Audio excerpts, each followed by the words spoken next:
Put him on this side. Front row for their.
Testing, testing.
Hey, how you guys doing? Do you guys mind if I take up these two roles for the Arab delegation that's here? Thank you. Yeah. So just the first two. Yeah.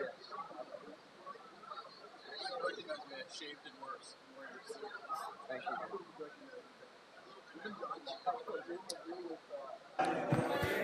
Good morning, everyone. Making an announcement. If there's any public commenters in the room, please complete a public comment form at the back of the room and submit it up front. Thank you very much. As for the Zoom, checking for public comment. I see a CT Williams raised hand. Can you please let us know if you're here to provide public comment? And if that's for general public comment or which item to talk on. Please go ahead and unmute yourself to let us know if you're here to provide public comment.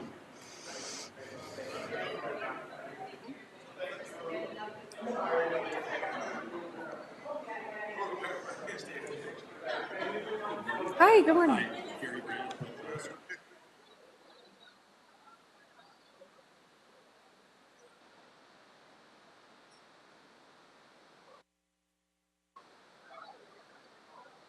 Hello, hello.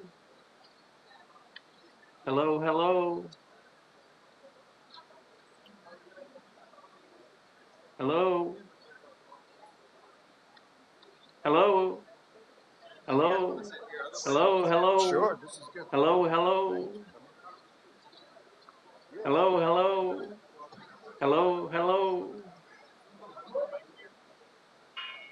Hello.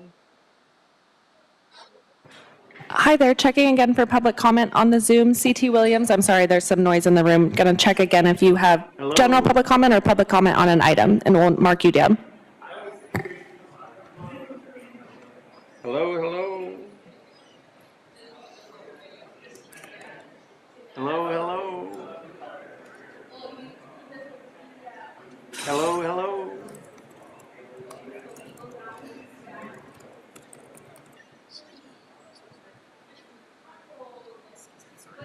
No, you're okay. Hello.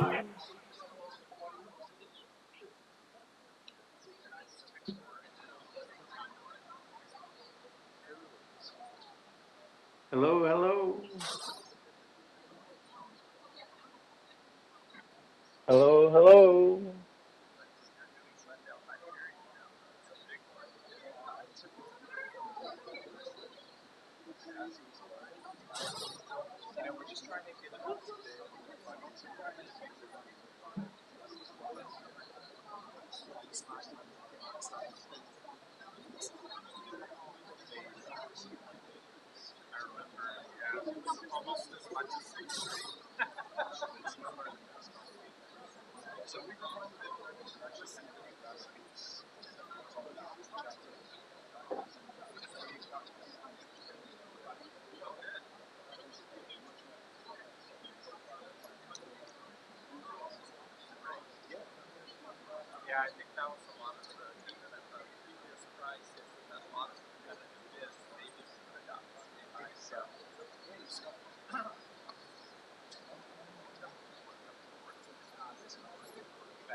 Hello, hello.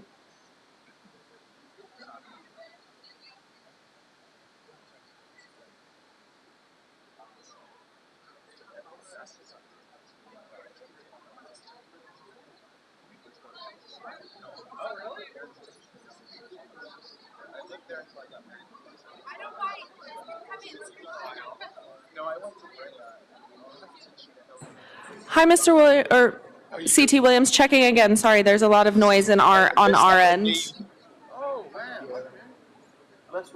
If you could unmute yourself and let us know if you have general public comment or comment on an item.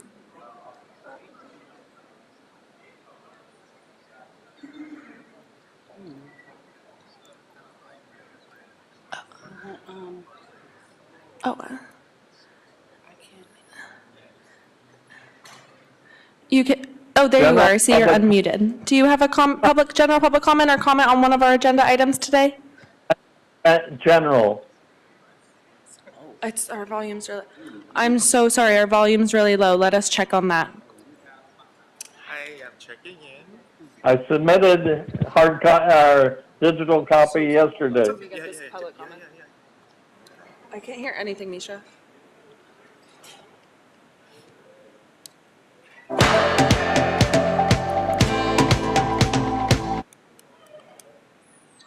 ITA came and did the audio yesterday. ITA came and did audio yesterday. They said they fixed it. What is this? Is it off that your sound? That where that I know, X is? hold on. This is fucking crazy.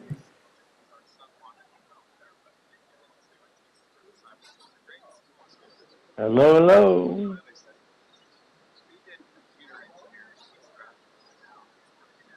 I can hear you. I can hear, see, Misha, I can't have that on. I can hear you.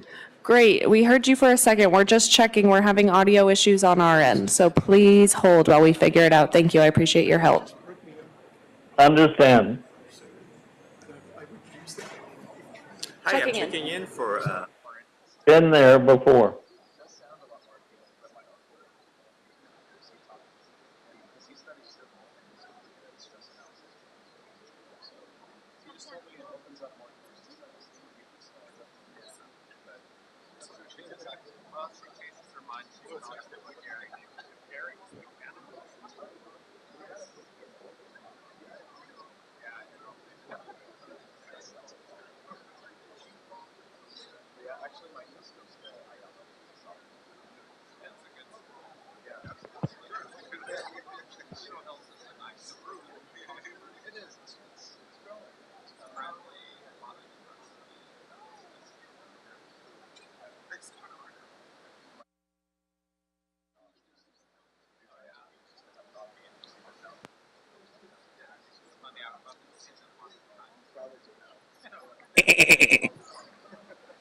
Still here.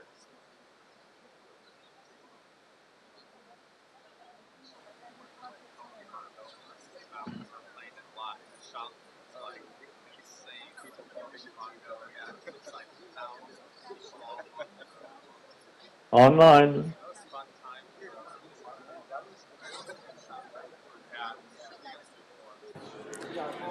Okay, Mr. Williams, I'm going to ask you to test one more time. If you could say hello or say something, and we're going to check again. Hello.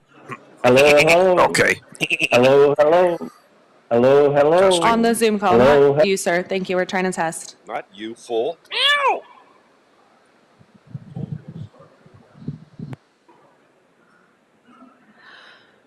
don't know. Let me step.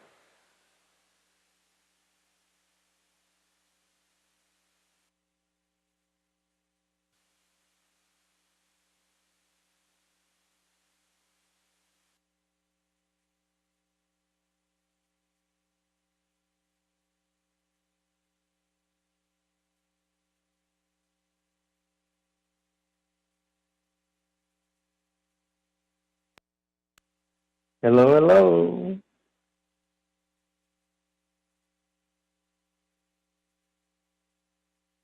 Hello, hello.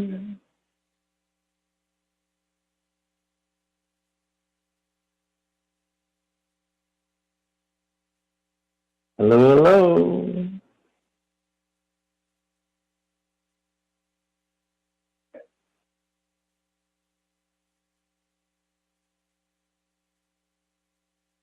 Hello, hello.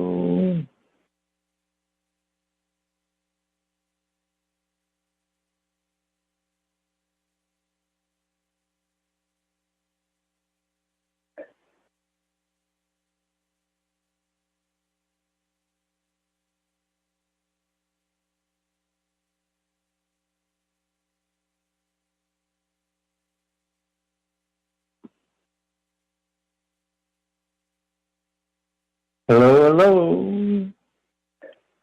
Hello, hello.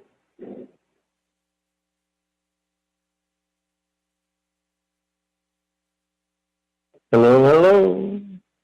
Okay, Mr. Williams, I'm going to check again on your public comment. If you can try one more time, hopefully this works. I think we found the solution. Hello, hello. Hello, hello. Ready And anytime. maybe we didn't find the solution. I'm so sorry about that, sir.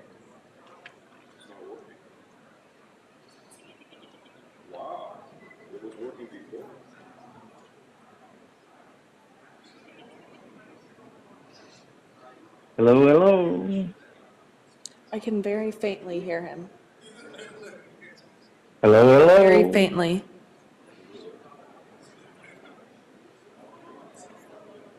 Hello, hello. Oh, great. Yes, we can hear you. Thank you. Hello, hello. Hello, can you hear us? We can hear you. I can hear you. Wonderful. Thank you for sticking with us. Hey. Do you have general public comment today? General public comment. Wonderful. And what is your first name? If you,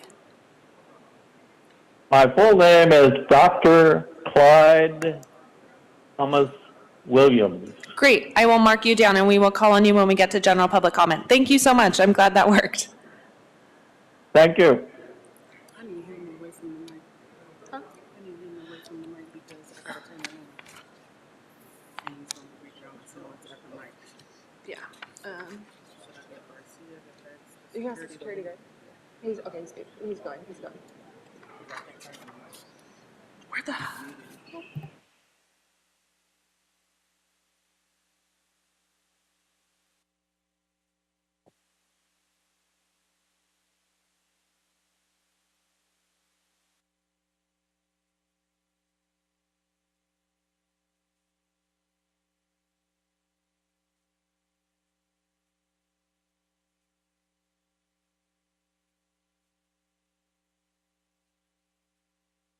Good morning, everyone. Thanks for being here. We'll get started shortly.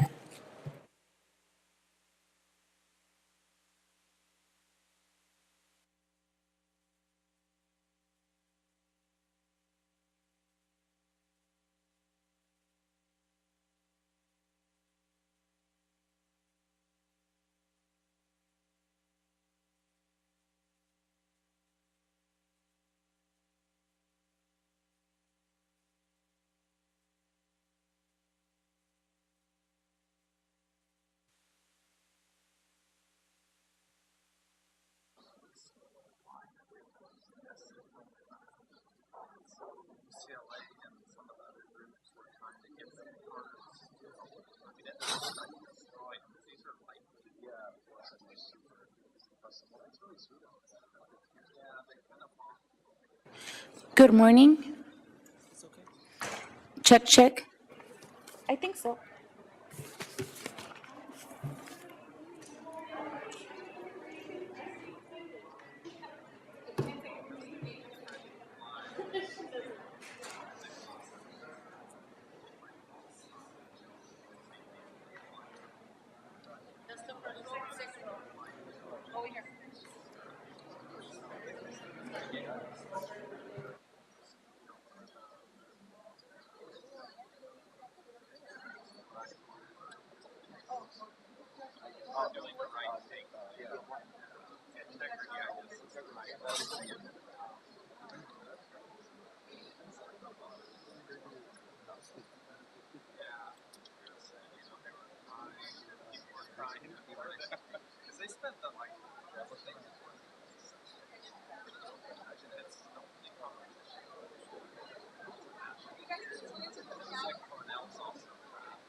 Going to make one last call for public comment on the Zoom. If anyone is here to provide public comment via Zoom, please raise your hand so we can take down your information before we get started. Thanks.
Yeah. Great. Let me put us into record mode, and we are now recording. Thank you, Ms. Satorsky. Good morning, everyone, and welcome to the regular scheduled meeting for the Board of Public Works for Friday, April 26, 2024. Ms. Satorsky? Good morning, President Garcia. Devin Zatorsky, Principal Project Coordinator with the Board of Public Works, taking roll and establishing quorum. We have President Garcia, Vice President Villegas, President Pro Tem Davis, and Commissioner Corsan all present, and we have a quorum. We're also joined by City Attorney Ms. Daryl Fields, and once again, Devin Zatorsky with the Board of Public Works. We have one public comment in person, and we have one public comment via Zoom. We have no neighborhood council commentary and no additional speaker cards. Thank you for that, Ms. Satorsky. We are going to hold on general public comment at this time and take it after our presentations, but we will take the approval of the minutes for Friday, April 12, 2024. Is there a second to my motion to approve this item? Second. Thank you, VP Villegas. Mr. Turkey, there's a first by me and a second by Vice President Villegas to approve the minutes of Friday, April 12, 2024. Great, let's take roll, starting with you, President Garcia. Aye. Vice President Villegas. Aye. President Pro Tem Davis. Commissioner Corsan. Aye. Great, all ayes adopted, and it is approved. Very well. Thank you for that, Ms. Satorsky. Well, good morning, everyone, and happy Friday to everyone that's joining us. We have a very full house today, so if you're here, you can look around at the beautiful folks that we have here today joining us. We have two very special presentations today, and we couldn't be any happier of doing them today, especially on a Friday. So again, happy Friday to everyone, and we are excited to kick off today's presentation. And also for everybody that's joining us via the Zoom platform, welcome and good morning. Hang in there tight. We have two presentations. We have today the Arab American Heritage Month, and we also have our Clean LA graduation ceremony number 7. So hang on tight for that. And then additionally, we have a pretty robust agenda today. So folks and commissioners, we will be here for a pretty good time. So let's have our coffees ready and make sure we handle today's business. And with that said, let's kick off today. Today, we are very proud and honored to be able to celebrate the Arab American Heritage Month presentation here at the Board of Public Works. Thank you. I take clap. This is our 3rd annual celebration of the Arab community, and we couldn't be even more proud of that. I want to recognize the elite folks that we have in the room. We have our Consulate General, and Assad, where is Assad? Do I have Assad? Assad, can you please just tell us what VIPs we have in the room today? Good morning, Madam President Garcia, Commissioners, Your Excellencies, and the public. We have with us, and I'll go by alphabetical order, the Consul General of Egypt, His Excellency Dr. Hussam Ali. Where is he? We have You can. Consul General Ambassador Sinan Kuzum of Turkey, and His Excellency Sheikh Mansour Al Sulaytin of Qatar. And it's an honor to be here today. This is a great day. As everybody knows, the Arab Americans are an integral part of the United States big family. And we do our job everywhere. We are in public works, we are in the health sector, in the business sector, in the labor sector, in the gas stations, and you find us everywhere. We try to do our due diligence and do our work and serve this country that became our main home, like someone like me and everybody from my colleagues here. With your permission, I'm going to invite His Excellency Ambassador Dr. Hussam to give some speech, and then followed by the others. I went by alphabetical order, with no due respect to anybody. Dr. Hussam, please.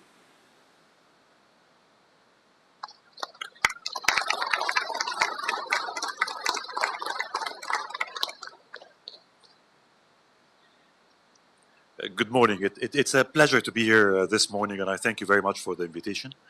And I wish to commend the initiative of the City Hall for year after another supporting and convening this very important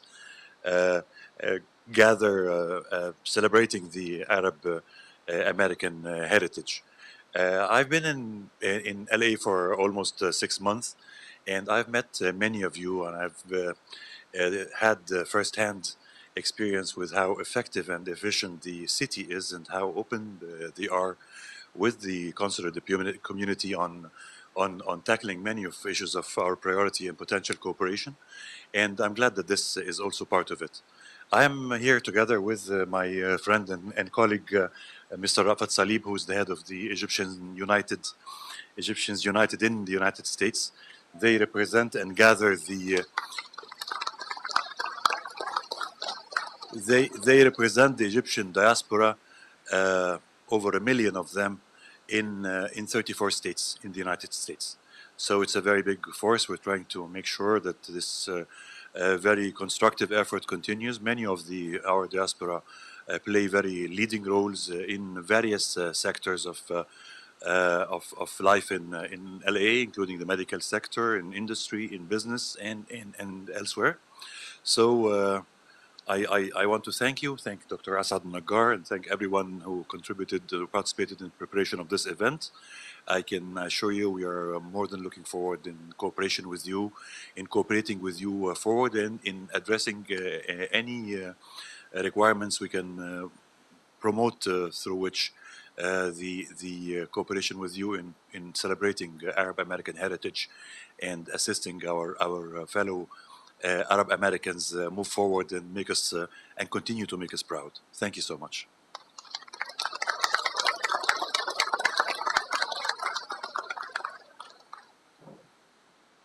And if I may present to you Sheikh Mansour Al Salatin of Qatar. Thank you.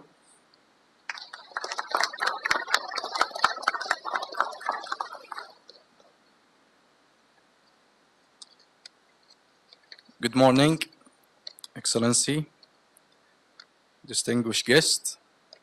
I'm honored to join today to celebrate the Arab American Heritage Month in the city of Los Angeles.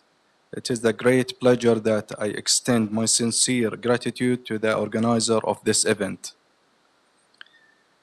And this month-long celebration is a testament of the rich history, culture, and contribution of the Arab American community to this great nation. Arab American Heritage Month provides us with a valuable opportunity to recognize and celebrate the diversity that enrich our society. Events like this play a crucial role in fostering understanding, respect, and appreciation of diversity culture. They help us build bridges of friendship and cooperation between communities, promoting unity and diversity. As we come together to celebrate Arab American Month, let us reaffirm our commitment to build a more exclusive unity of society. Let us embrace the diversity that enrich our lives and strengthening the bonds of our shared humanity. Thank you once again to recognize the Arab Heritage Month for their dedication and hard work in making this celebration possible. And in this occasion, I would like to congratulate the honorees who will be recognized today, and I'm sure that their hard work and their fingerprint and this work will inspire their colleagues to do more. Thank you.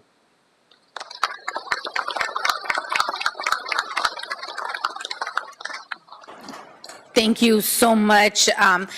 I'm going to bring Commissioner Corson up to the podium to continue to lead us on today's very special celebration. And you will hear, I just want to bridge the two aisles before we get started. So to your to your left, to your right, if you look this way, if you look this way, we are going, right after the ERA celebration, we are going to honor our Clean LA graduates. These are folks that are gonna come, that have completed hours in the cleaning our public right-of-way, our streets, and now are graduating because they fulfilled their hours to enter employment with the city. So they're hopefully will start their career here with the city.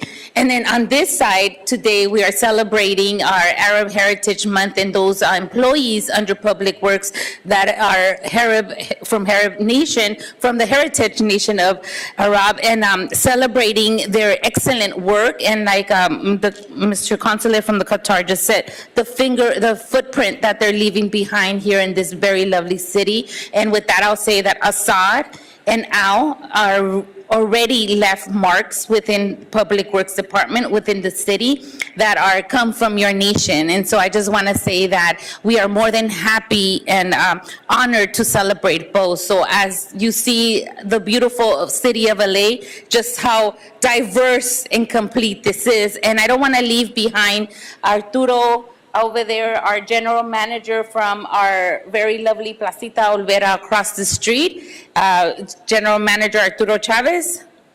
Arturo Chavez is here celebrating. So Arturo, in case for anybody, Arturo is our general manager of our very lovely and long-lasting historical landmark across the street, which is the Placita Olvera, celebrating Mexican heritage. So it's just, this is what it is to live in the city of Los Angeles, that we just have an immersed diversity, and we embrace everybody here. So with that, Commissioner Corson, if you can lead us on today's celebration. Thank you, President Garcia. Today is my privilege to join with fellow commissioners and members of the Public Works and City Families in celebrating National Arab American Heritage Month by recognizing the achievements of several outstanding Arab American men and women from the Department of Public Works. During the month of April, we celebrate histories, cultures, and contributions of Arab Americans whose ancestors come from 22 Arab nations located from Northern Africa through Western Asia. The people of these nations are ethnically, politically, and religiously diverse, but share common roots. President Joe Biden, in a historic moment for Arab Americans last year, issued a proclamation recognizing National Arab American Heritage Month, and the state of California passed permanent legislation and designating the month as a National Arab American Heritage Month.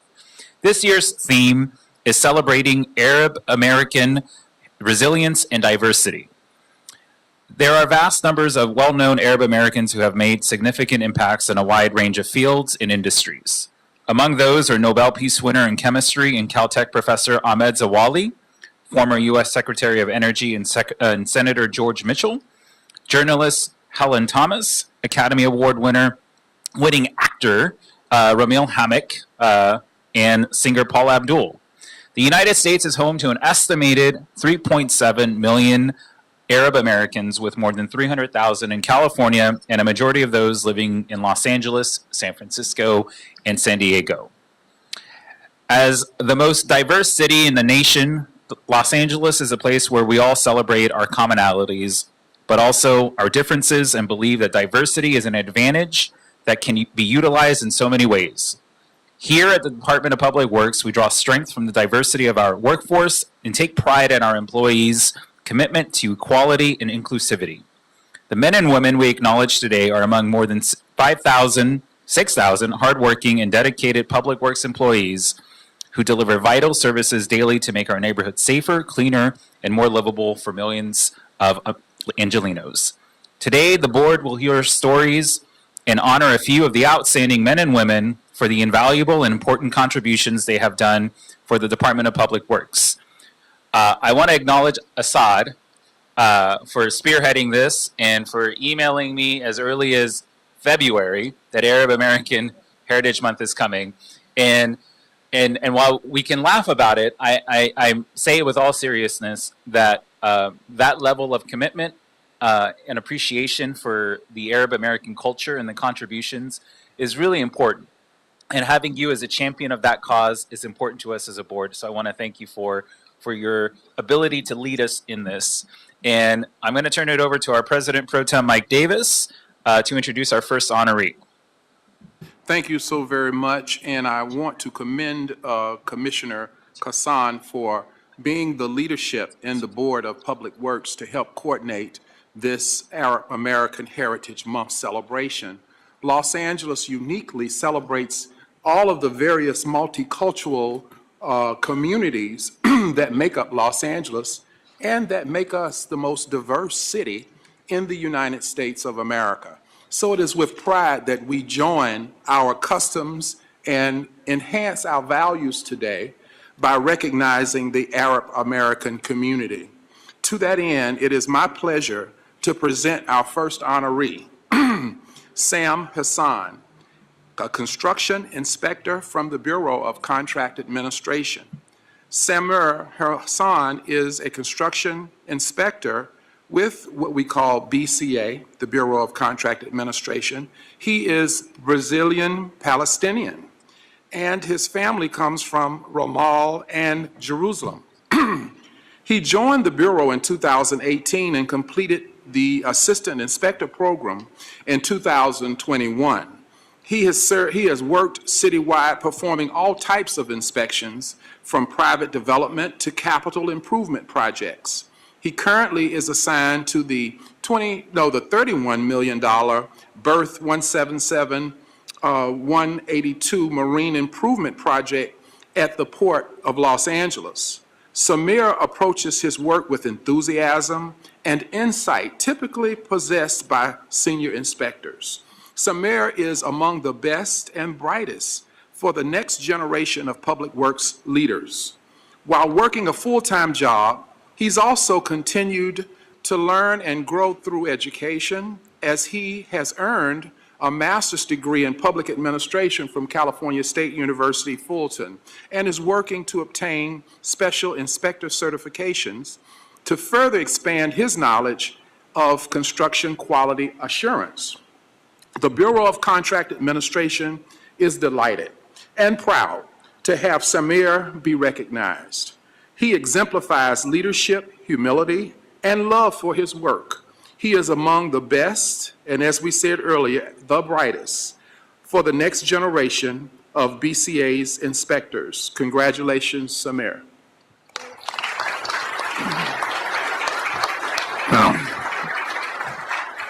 We have Samir on Zoom, but before we have our BCA representative say some kind words about Samir, I'm going to have Assad read what is on the certificate he will receive when he comes back from his trip. Thank you, Commissioner Khorshand. This is the certificate of recognition to honor Samir Hussain, the construction inspector at the Bureau of Contract Administration, in celebration of the Arab American Heritage Month. On behalf of the City of Los Angeles, the Board of Public Works, we recognize your exemplary commitment and outstanding dedication to helping the residents of Los Angeles. Your contribution is greatly appreciated. Thank you.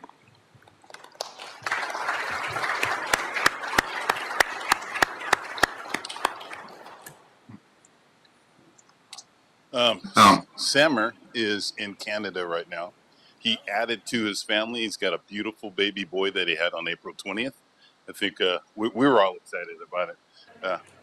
Can you hear me, Samir? Yes, I can hear you. All right. So I'm going to be brief because there's a lot of dignitaries here speaking about how much we appreciate you. And the hallmark of your character is exemplified in when I went out to the job site and I'm asking people that work with you every day. I said, tell me something about Samir. What's he like to work with? And they told me that you were an enthusiastic learner. You're easy to work with. You're very dependable. And when it's time to get the job done, they can always depend on you. So we're happy to have you as part of our family. And I think about how far you have come. In 2017, you started your career as an assistant in making drafts of technical documents and plans. Today, you have been on two multi-million-dollar projects that have won numerous awards. And so we appreciate your contribution to the city and to the Bureau of Contract Administration. Was something you'd like to say? Yes. Well, first of all, thank you, Mr. President Pro Tem Davis, for having me today. I just want to say, although I'm unable to join in person due to my current absence from the country and my newborn baby, please know that I'm deeply honored and grateful to be recognized during Arab Heritage Month by the Board of Public Works. This acknowledgement is significant to me, and I would like to extend my appreciation to you, Madam President Garcia, Vice President Villegas, the Commissioner, Mr. Reamer, to you, Mr. Bagby, and the entire BSA management for this incredible honor. I commend your leadership in this beautiful city, and I am proud to be part of a community that celebrates and preserves the Arab heritage, and this recognition serves as a reminder of the valuable contribution we Arab Americans have made to the city. Also, this recognition inspires me and my fellow Arab coworkers to continue advocating for unity, understanding, and harmony in our community. So again, thank you for this honor and for recognition of the importance of Arab heritage. I am truly privileged to be part of the city. Thank you.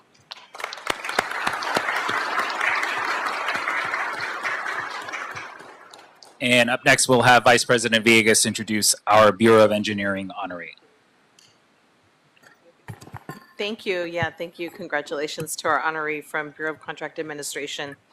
It gives me great privilege today to be able to honor our next honoree from the Bureau of Engineering, and that is Mr. Andrew Asfar. He is an acting senior civil engineer in the Bridge Improvement Division.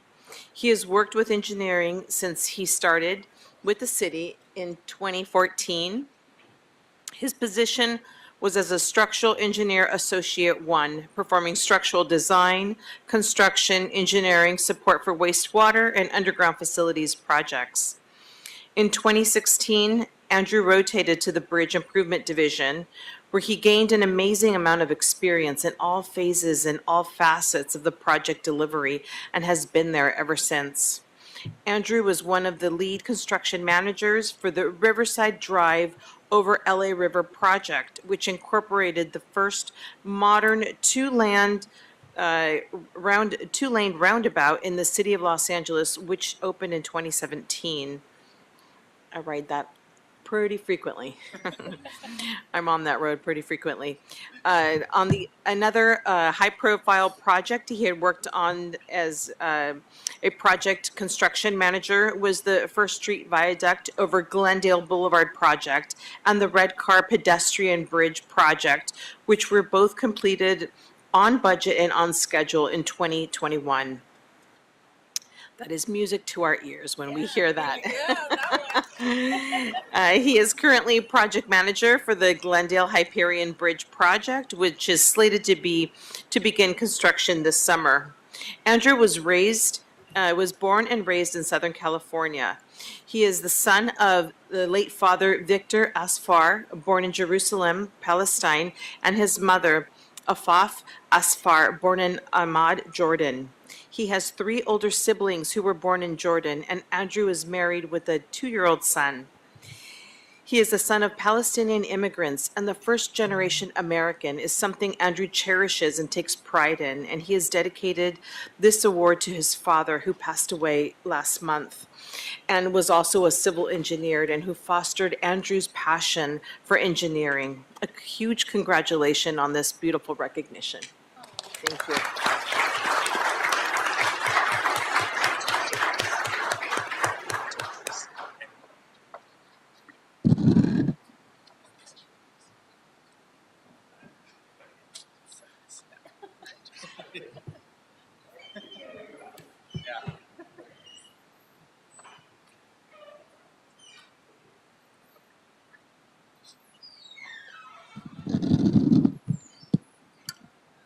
Thank you so much, Vice President Villegas, and thank you, President Garcia and Board of Public Works. You know, one of the things I love about working and not living, but it feels like I live in the city of Los Angeles. I live very adjacent, but one of the things I love about Los Angeles is our diversity. And I love so much that the board takes the time to recognize, you know, the different backgrounds that we're all made up of and the wonderful employees that we have. And it seems like every time I'm up here, I'm saying we have an exceptionally talented one today. And it's true, we still haven't got through to where we're not with the exceptionally talented, because we have so many employees that haven't yet been recognized, and want to thank all of them as well. But today, with Andrew here, is very exciting. I want to kind of reiterate, so he's working on Hyperion-Glendale Bridge. It's one of our most complex projects, not just structurally, engineering-wise, but community. There's a lot of different things different people want, and he has navigated that so well and just so impressively in his years of working on that. And he's also one of our experts in federal funding, which is extremely complex, as you know, and he volunteers for different assignments. He always works with professionalism and humility. And the whole executive team doesn't get to be here with the Bureau of Engineering when we're doing these. So I was asking them today any messages they would want to deliver, and they all had very similar things to say. Andrew is always respectful, always very thorough, very professional, very diligent, extremely intelligent, very patient, and just an all-around great and very nice person. And so I'm so excited to get to honor him today. So deserving. And Andrew, congratulations, and thank you very much for all that you do. Thanks.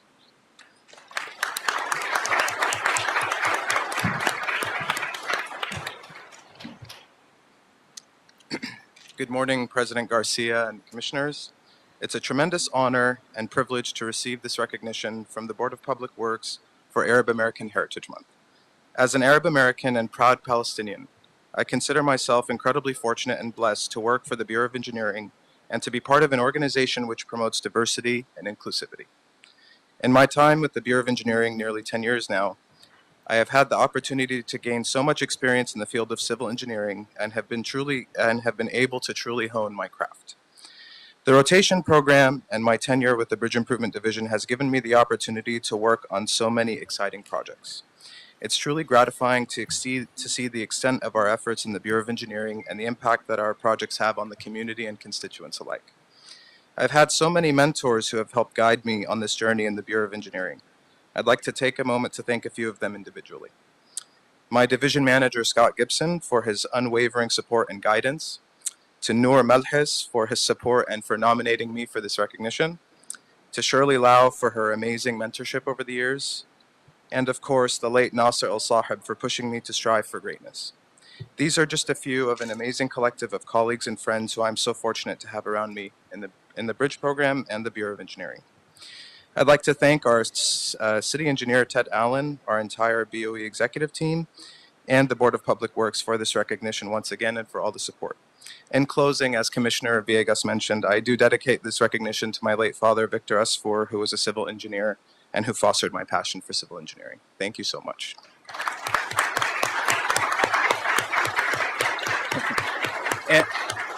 And Ted reminded me, and my wife and my family as well. Thank you so much. We want him to show up again tomorrow. Yeah. We don't want him in trouble later. And also introducing our next honoree will be Vice President Villegas. Yeah, thank you. I get the privilege of doing an additional honoree for today from the Bureau of Sanitation. My colleague Suzanne Reyes is on an excused absence today, so I take this honor to do the next honoree. For the Bureau of Sanitation, we are honoring Nisreen Tawadros. She is an acting management analyst, and Nesreen began her career with the City of Los Angeles in 2017 as an accounting clerk with LA Sanitation. And as an accounting clerk, she has tasked with researching and reconciling thousands of billing disputes. That is not an easy feat. Just a year later, LA Sanitation recognized her strength and promoted her to management assistant. With this promotion, her duties and responsibilities also increased with the supervision of nearly a dozen project assistants with multiple accounting clerks. Her caseload increased as she was assigned to the most complicated billing disputes. We thank you for your patience, too. Another year later, she was promoted to acting management analyst, assistant billing manager, overseeing the 750,000 single-family and over 500,000 multifamily accounts. She recently interviewed to become a regular status management analyst. That is quite an impressive accomplishment in just 2 years. In addition, she has a bilingual certification in speaking and writing Arabic for LA Sanitation. Prior to joining the city, Nazreen worked at a nonprofit organization under the management of the County of Los Angeles as a case manager for 10 years in a private sector as a bookkeeper, customer service agent, as well as a manager. She holds a bachelor degree from Helwan University in Egypt and is very proud of her heritage and loves her family dearly. We congratulate you on being honored for the important and detailed work you have done and will continue to do for LA Sanitation and the city and other constituents. A huge congratulations.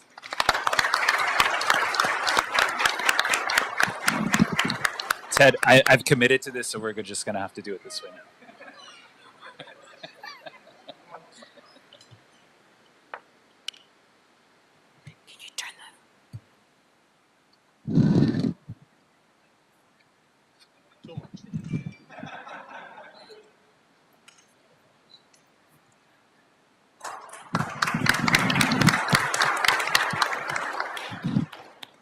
Well, good morning, President Garcia.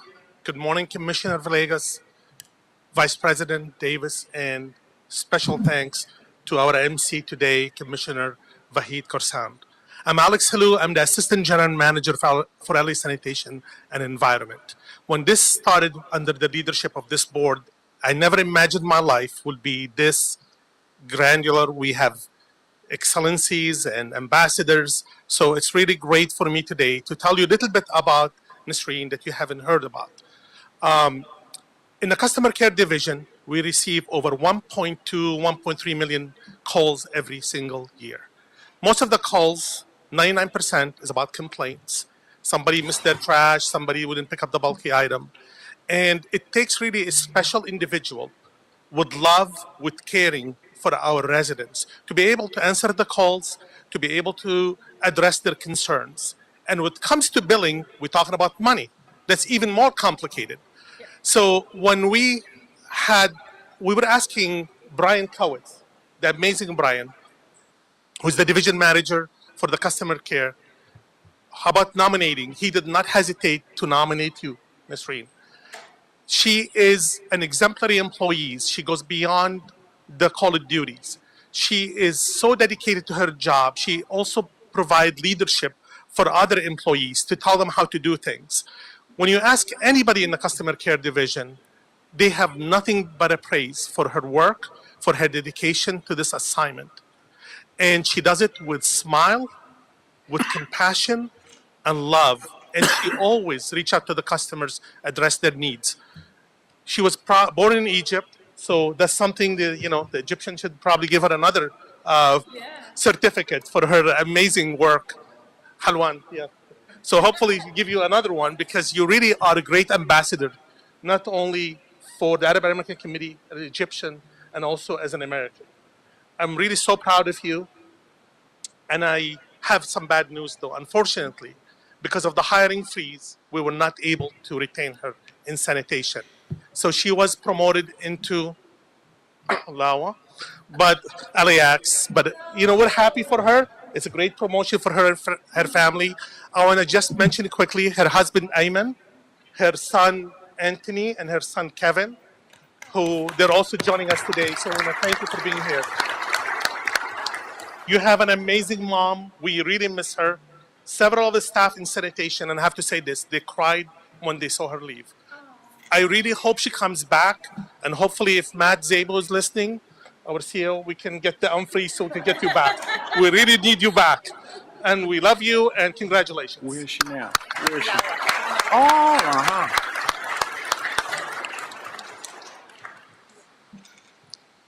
I'm thrilled to be here today. Please allow me to thank you all for this amazing event and for the Arab American Heritage Month event. Thank you so much again.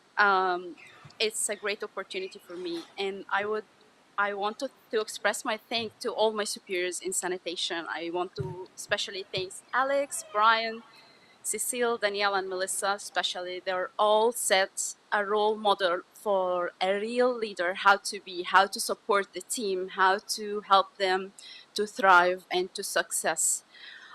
They help me a lot. I'm blessed to have them as professional mentors in my career, and I'm willing to stay in the city, grow in the city, and maybe one day I will go back to sanitation.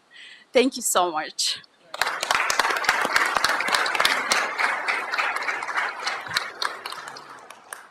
And President Garcia will be introducing our fourth honoree for today.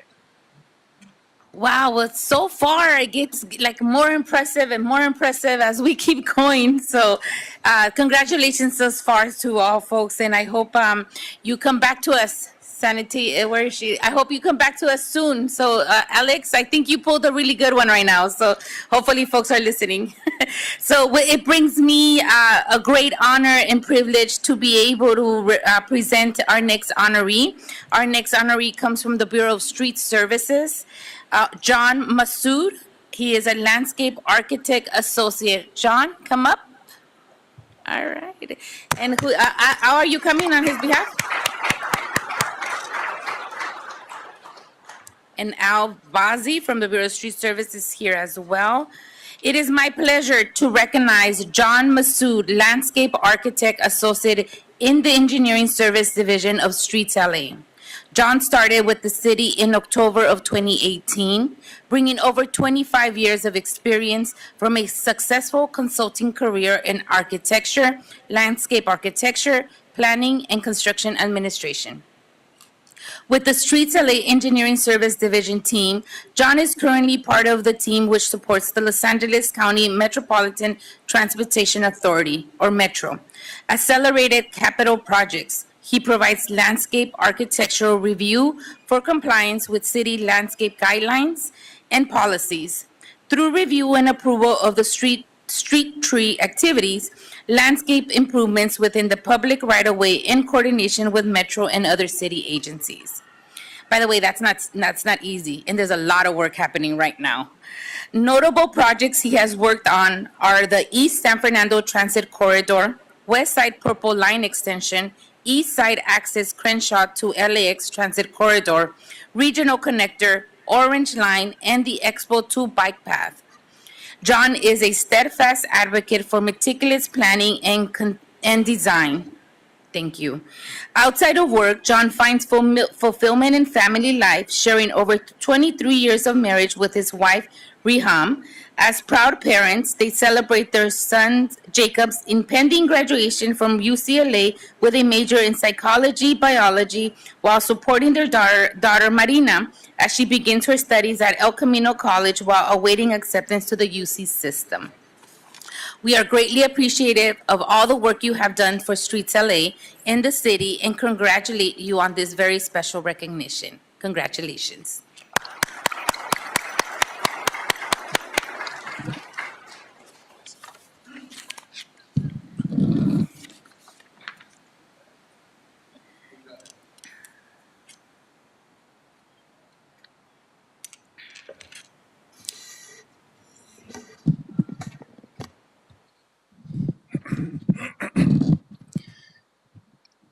Good morning, Madam President Garcia, fellow commissioners, bureau executives, and all the Angelinos with us today.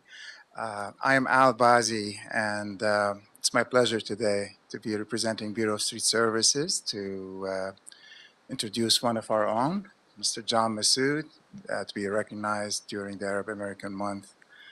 I've known John since 2018. I think we started the same year. I came from BUE and John came from the private sector, as you mentioned, President Garcia.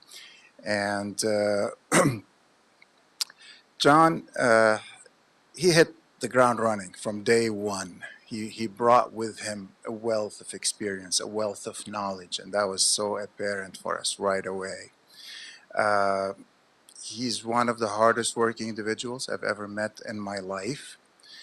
But what I really admire John for other than his hard work, other than his dedication, is really his demeanor, his graciousness that he brings to the office.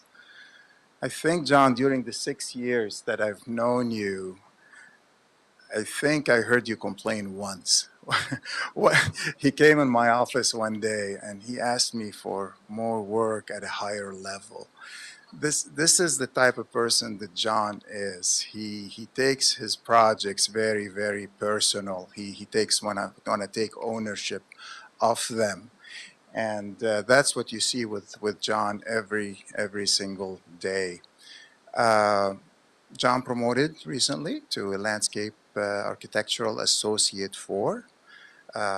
Thank you, John, for everything that you do and every single day, protecting the city's interests, looking after us. Thank you for the positive attitude that you bring to the office every day. And congratulations on your nomination today.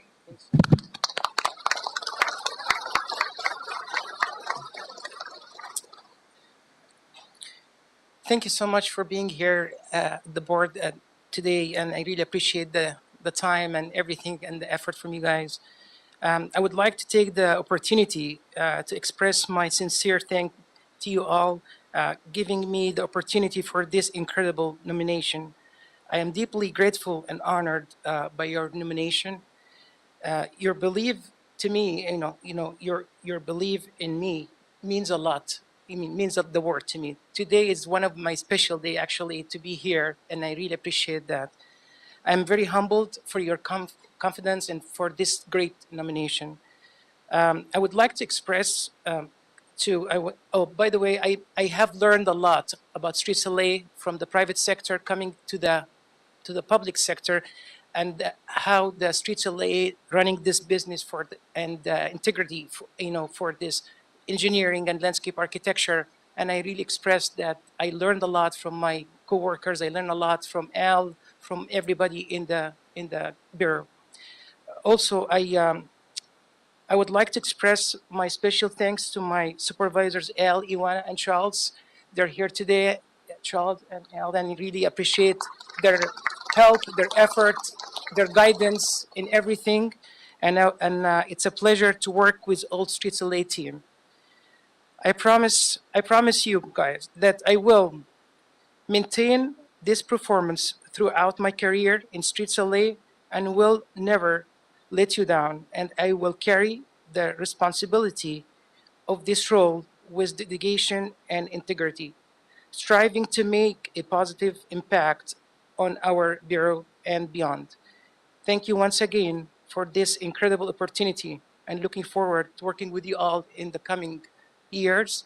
Thank you so much. And in Arabic, shukran gazilan. Thank you so much.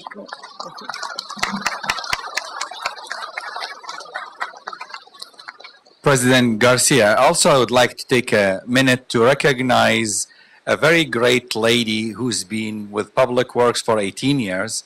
She's an engine outside Public Works for the whole community, not only the Arab community, but right now I would like to acknowledge Jumana Sulyan Saba. Please, Jumana. She works very close now with Capri Maddox in the civil rights, handling issues to do not only with Arabs, but all Anjanilas, so that if anybody's rights violated, her group, along with Capri Maddox, handles it. And she's a very active, more active than me in the Arab world. And I take the opportunity to thank our ambassadors again for joining us today, and thank you for today, and thank you, Commissioner Khorshan, for making this happening every year. Thank you.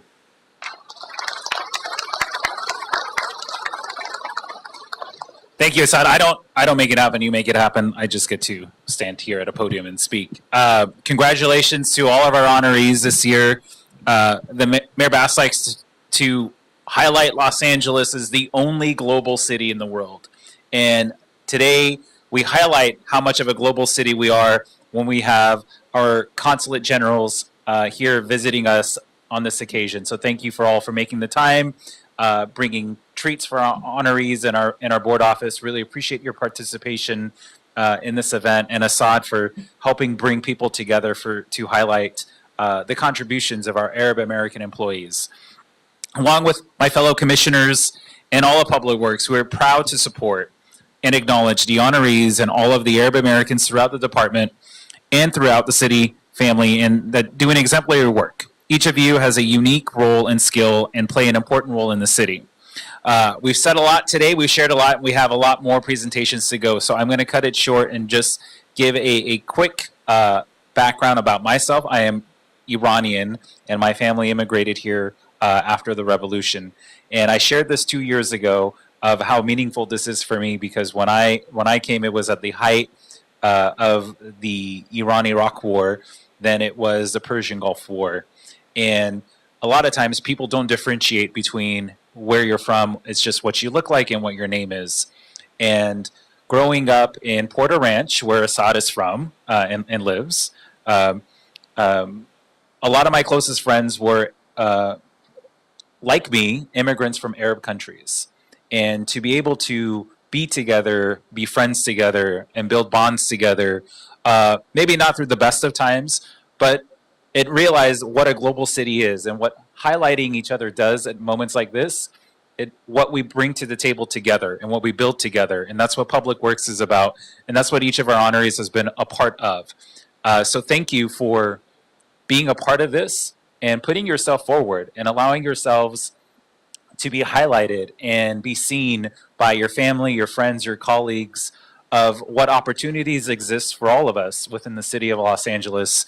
And it's great to have it on an occasion with Clean LA when we talk about new opportunities and highlighting those opportunities. So thank you, President Garcia. I'm now going to turn it back over to you. All right. Well, thank you, everyone, for being here. Colleagues, if you want to say last parting words, I'll turn the mic over to you. Was it? Yeah, we'll do quick parting words. Yeah, quick parting words. Thank you so much to Commissioner Corsan and to Assad, and just for all the patience, also just to our dignitaries that are here and to join us, and a huge congratulations to all of our honorees. Thank you so much. Thank you for that. Dr. Davis? Once again, I'd like to congratulate the honorees and to say how proud we are to be inclusive of the Arab American Heritage Month and the Arab American community. Again, this is the pride of the city of Los Angeles. This is our strength, the various diverse, multicultural communities that make us the most dynamic city in America. So once again, I thank you, and it's been a pleasure to participate in today's celebration. Thank you, Dr. Davis and Vice President Villegas. As we close the Arab Heritage Month celebration today, I want to thank everybody that's here celebrating, and but not just celebrating and honoring your own culture, but I also want to recognize the folks in the audience. We got to learn so much today from a culture that's from a countries from far away from this land, but again, nevertheless, very special and very honored to have folks from every nation working in Public Works. So with that, on behalf of 6,000 members of the Board of Public Works Department, thank you. Thank you for your efforts. Thank you for your time. And also thank you for sharing your culture with us. And with that, we close today's Arab Heritage Celebration of 2024. Thank you, everyone. If you can give us about 5-minute break, we're going to take pictures with our Arab community, and then we will come right back to get started with our Clean LA graduation. So 5 minutes, and those joining us via social platform, you can go ahead and get your coffee. We'll be right back.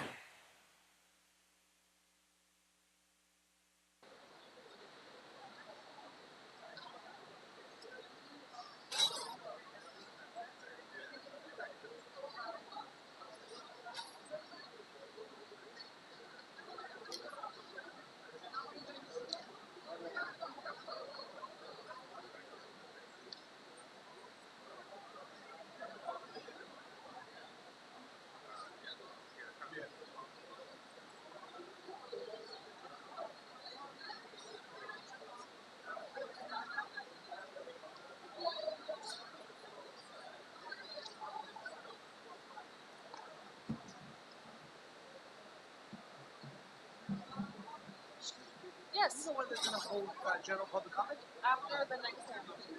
After the next Yeah. one. Okay, I'm gonna go back to the guns and I'll. Great, yeah, we have about, and then we'll open the other side. Oh, we're in presentation right now. You take public comment before the. We did the regular.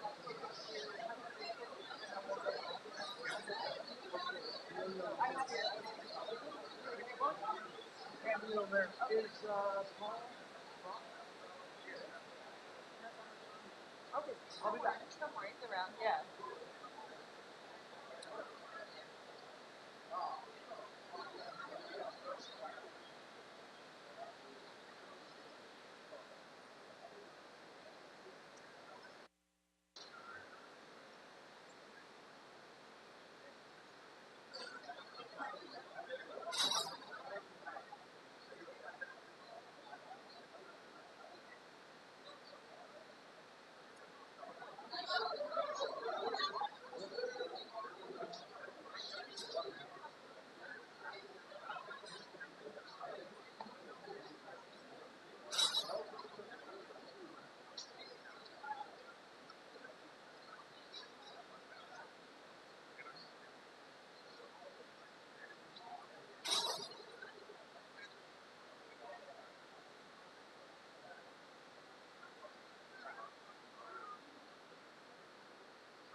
There's so many pictures of you.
All right, colleagues, we will get started. Just giving a...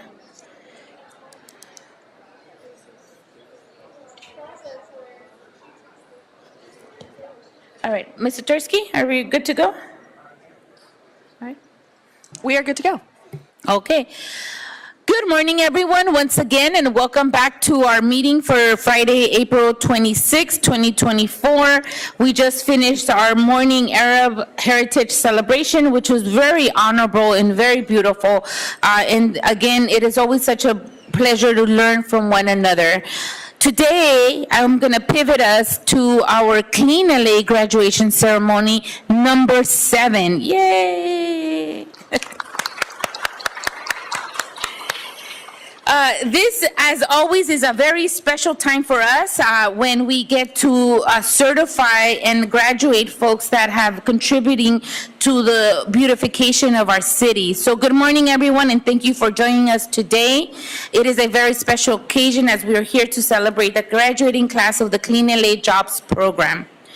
This program is important not only to the Board of Public Works, but to the entire city of Los Angeles, to Mayor Bass, and to everyone, and to Deputy Mayor Shockley. And I know that if she's not here, if she can hear me. Also to our Youth General Manager, Lisa Salazar. These are all folks that contribute to this program. Because of the opportunity it provides and the impact it makes in the community. The Clean LA Jobs Program provides employment opportunities to Angelenos, often from underserved communities, to help clean the city of Los Angeles as a pathway to a full-time career with the city or in a private sector, if you choose so. The program's overall goals are to create career pathway job opportunities for those who need them the most and improve cleanliness and quality of life in areas of the city with the greatest need, while also creating a pipeline of candidates to help our public works bureaus fill their vacancies. The program is led by the Board of Public Works and the Office of Community Beautification in coordination with the Bureau of Sanitation, the Bureau of Street Services, the Personnel Department, the Economic and Workforce Development Department, the Youth Development Department, and the Mayor's Office of Infrastructure and Economic Opportunity. Since launching at the end of 2021, the Clean LA program has provided full-time jobs with our Office of Community Beautification contractors to over 367 Angelenos, cleaned over 70,000 locations, and removed over 3.9 million pounds of trash from our city streets. That's the equivalent of removing over 75 city buses from the public right-of-way. Congratulations, because that's a lot of work, all of you.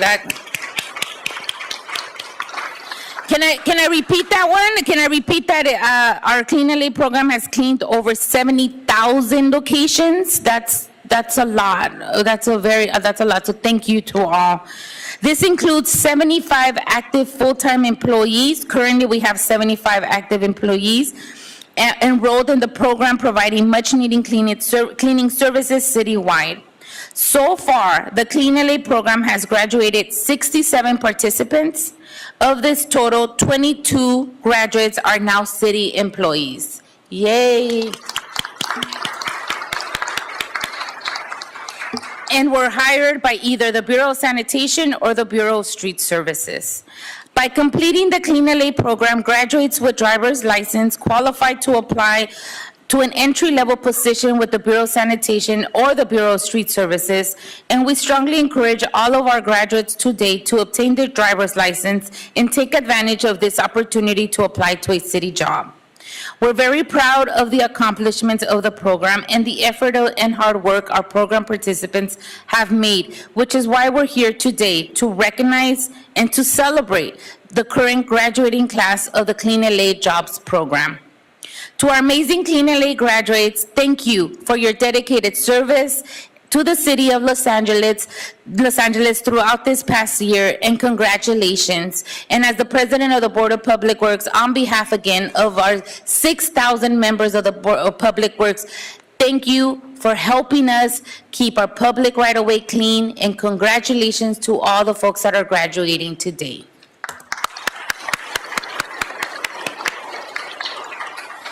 We will now hear from our Director of the Office of Community Beautification, Paul Raj. If Paul Raj can come to the podium.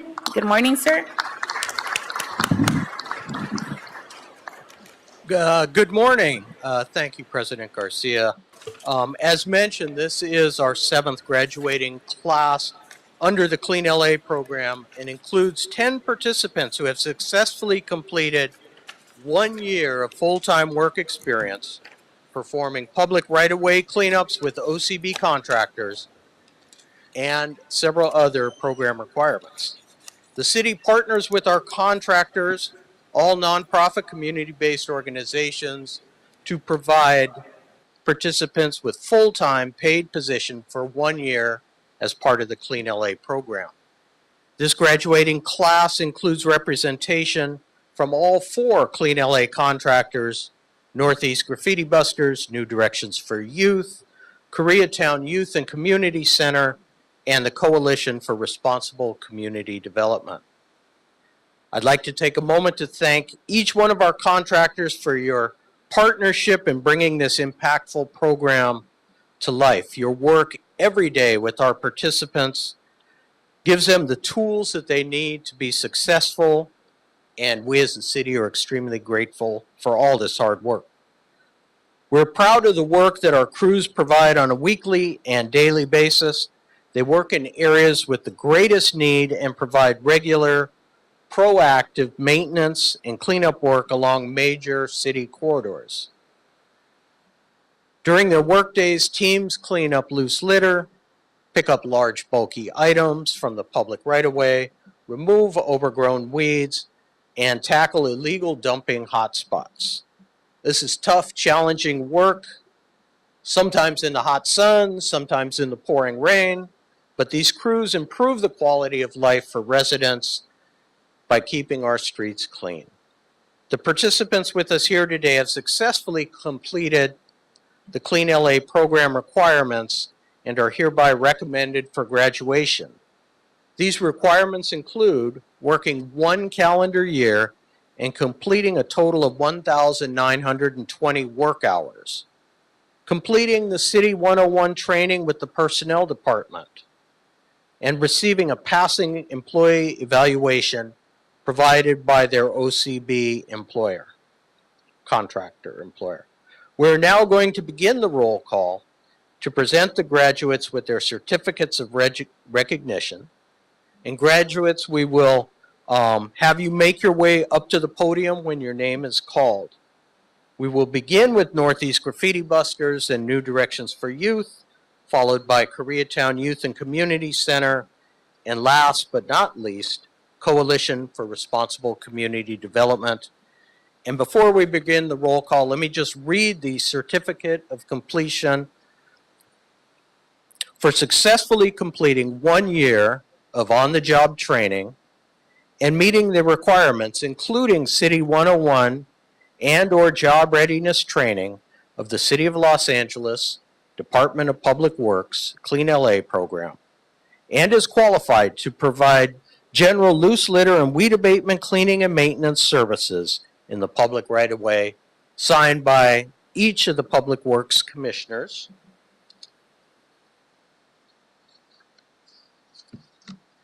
And so we will begin, and what I will do is ask a representative of the organization if they have something that they would like to say, and also give any of the graduates an opportunity if you have anything you would like to say to the board.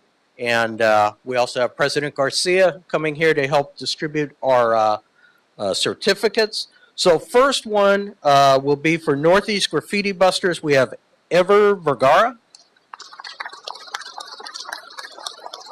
Congratulations. And Rogelio Flores, Executive Director of Northeast Graffiti Busters, if you'd like to say something. Good morning. I just wanted to congratulate Ever on tremendous work that he's done with us for the last year. This is a great opportunity for him, and I wish him the best. And I'd like to thank the city for implementing this program. It's changing a lot of lives for the positive. Thank you very much.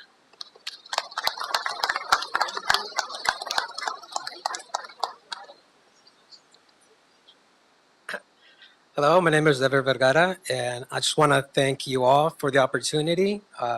Thank you to Felicia as well. She's done so much for the program. And to Rogelio, he also, for the opportunity to work in this company and everything I've learned. I'm really grateful and looking forward to work for the city.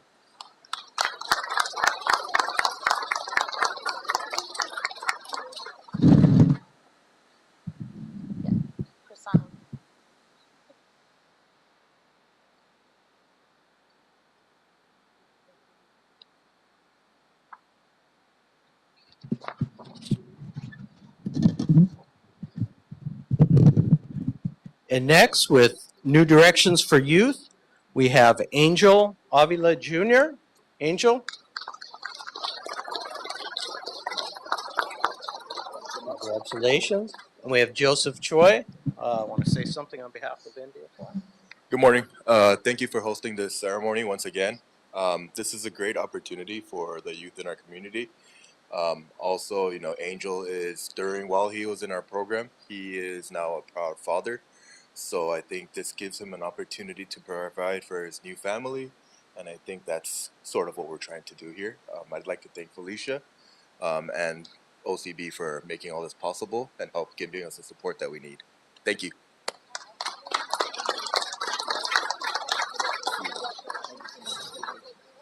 No. It's in here.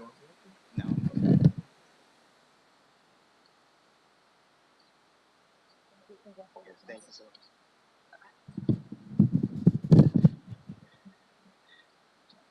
And with the Koreatown Youth and Community Center, we have Abraham Perez and Dwayne Reed.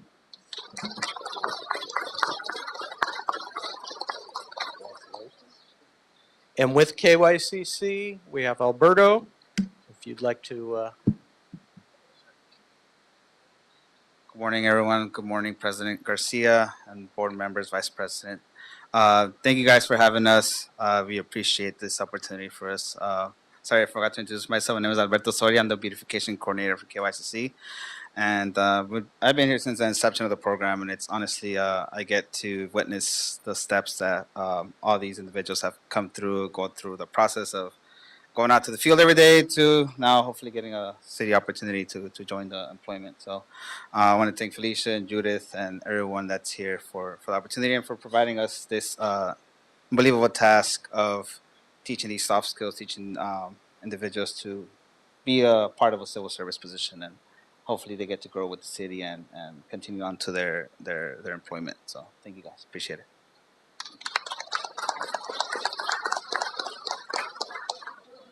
I know.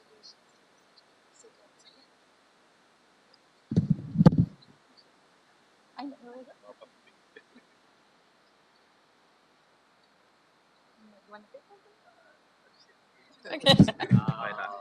There you go. My name's Abraham Perez. I just want to thank KYCC for giving me this opportunity. And I also want to thank Felicia for being at that job fair that I ran into. I ran into her, and that's how I found out about the program. So I just want to give her thanks for showing me. Yeah, thank you very much.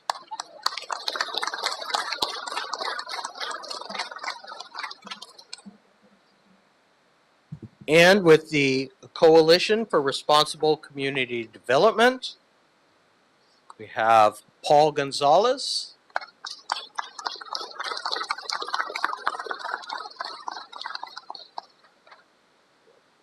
Thank you. Don't go anywhere. Noelle Caballero.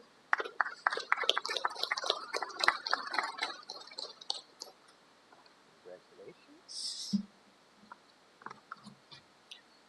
Ryan Ramirez.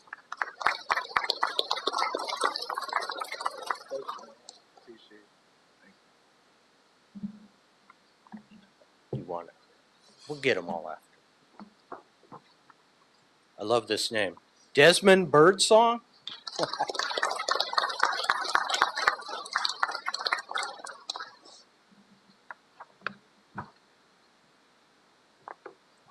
And Sedale Williams.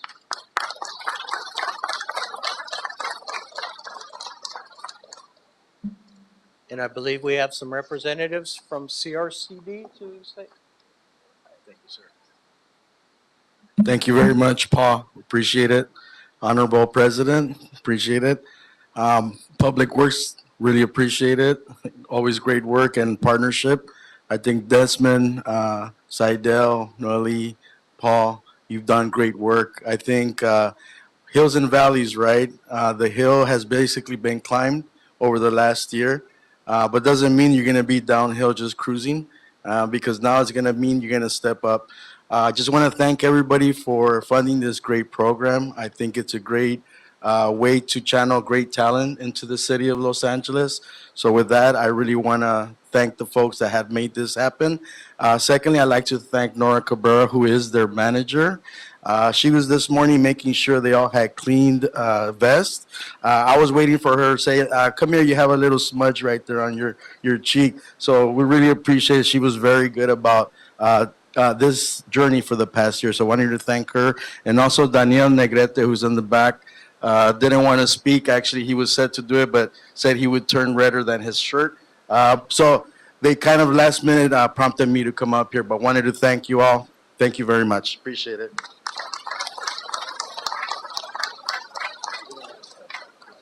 Let's take it.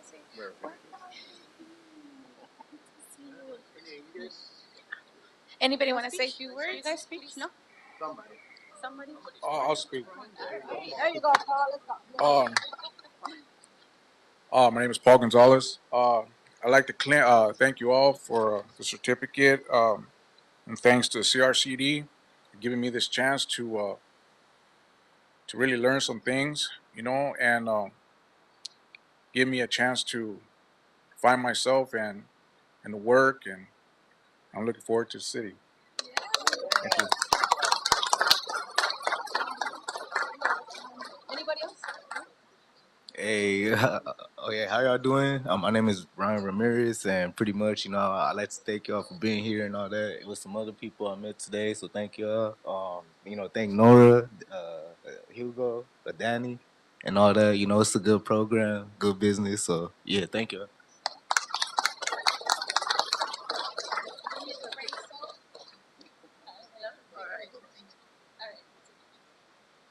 Over here. We can do here or what? Okay. Turn your certificates around. Okay, so, yeah. And let's see how we do. Ugo, get in the picture. Get in the picture. Over here. I'm gonna be in the corner. Okay. There you go. We'll be in the corner. Yeah. I get through. You're in the middle.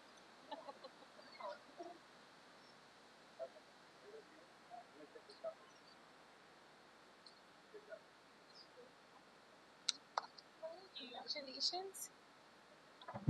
Honored. So once again, thank you very much for allowing us to have this time to honor and recognize these hard workers, residents of the city of Los Angeles, and I'm happy to turn it back to President Garcia and any other Public Works Commissioners.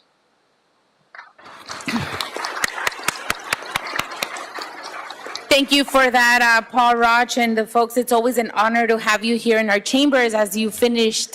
You probably hear so much about OCB and the city programmer is coming today, and now you guys got to clean up and all that great stuff. But I just want to say we are very grateful with this program to Mayor Bass, as when she came on board now a year and a half, she refunded this program, and that allowed us to backfill, be able to provide opportunities to our 30 years and above population. We have a program that's 18 to 30. And it's all combined in one. But I just want to say thank you to our Mayor Bass administration for seeing this program as a very important program that she was able to highlight. And so we have yet again, for another year, to be able to provide Clean LA program services. And so we were refunded for the third time, and thank God for that, because now we can provide more opportunities to Angelinos to start their employment pathway. This also not only gives you the opportunity to come to the city, but it gives you a background experience that you can add to your resume. All the certificates that you've received and all the experience that you are gaining now, make sure to highlight and gain from that and use this as a stepping stone so that you can continue your career. Thank you for investing in yourself, because investing in yourself is really investing in your next family and your next generation to come. And to the young man who just had a baby, I'm sure he or she's going to be so proud of you. So I say congratulations, and continue to invest in yourself, because it's so important to do that, especially now as things are getting more expensive. You want to make sure that you are up to speed to make sure that we can provide the best for our kids, and for, if you don't have kids, and you will, for them, and if not, for yourself and for your family. So thank you all for being here. Let me pass this over to our colleagues, and then we'll close today's ceremony. I'll go with Vice President Villegas, President Pro Tem Dr. Davis, and then we'll close it up with Commissioner Corzine. Thank you. And these graduations are always special. I know you've heard that over and over. Just wanted to sink in. Also, this, you're graduating today, and you'll be able to have a pathway either with LA Sanitation or with street services for employment. It's so important, and during the time that the city has hiring freezes, we've set aside time and funding to be able to have your pathway into city services. And that is the leadership from the mayor and everyone else that's also involved, including all of the nonprofits that we've partnered with. So it is investing in your future, and just know that once you're in the city family, there's so many more resources, for you, and it's up to you to be able to move around, get promotions. You heard about those this morning, with folks that have been helping us at city in different capacities, but we want to let you know that that's also available to you. You may be doing maintenance today, but you may do something else, tomorrow. But, it's all dependent on you. And a huge congratulations for getting, through this far. Thank you. Dr. Davis? Thank you so much. I'd like to join our Vice President in congratulating each and every one of you.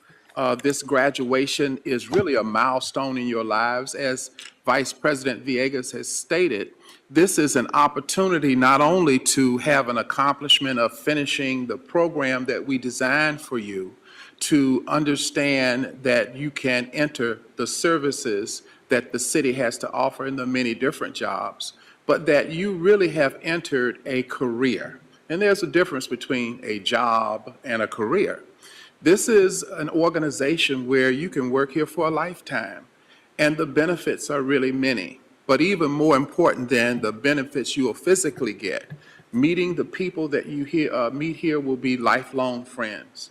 So I'm proud of your graduation. I'm even prouder of the opportunities that you have led a path for yourself to enter a career in one of the greatest cities in America, Los Angeles. So again, congratulations, and I look forward to seeing you around City Hall. Thank you.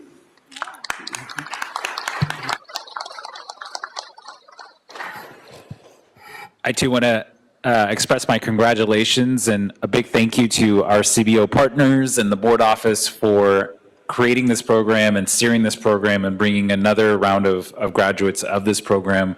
Welcome to the city for some of you or all of you. It's a really exciting time to join city employment, not because there's so much to do, but because there's so much activity that's coming our way, and you get to have a front row seat in making our city ready for the World Cup, Olympics.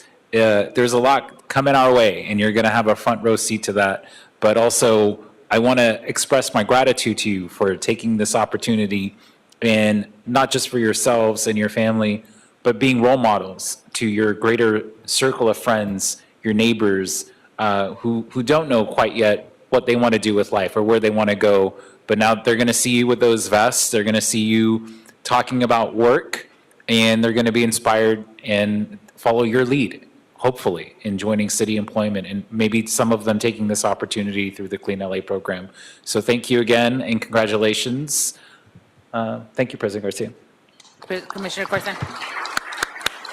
All right, so I'll close it up, and I want to thank, of course, the leadership of Paul Raj, Felicia Orozco, Devin Satorsky, Roman, I don't know where he's at, and Judith Garcia, and Natalie Rosales, who's back there as well, who have played a pivotal role in making sure that the Clean LA program is a success here within the city. We navigate through a lot, and we jump through a lot of hurdles to continue to do this program, but I want to say that an employment pathway was something that was not here before 2021, and we were able to create that career employment pathway now with the Clean LA program. That was a big success to all of us here in the Board of Public Works to make that happen, but it's really because we wanted to see this come to fruition.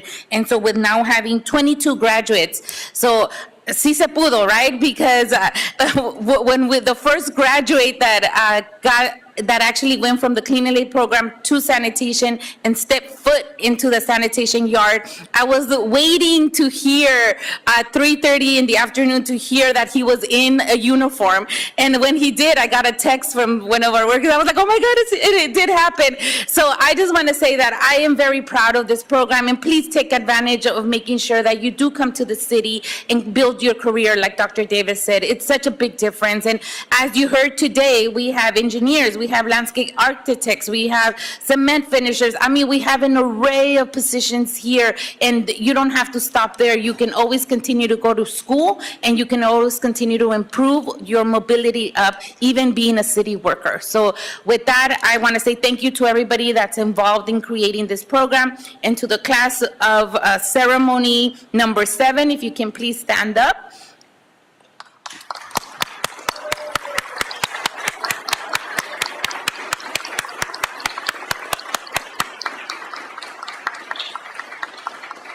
We don't have the tassels that you can throw, so don't throw anything up.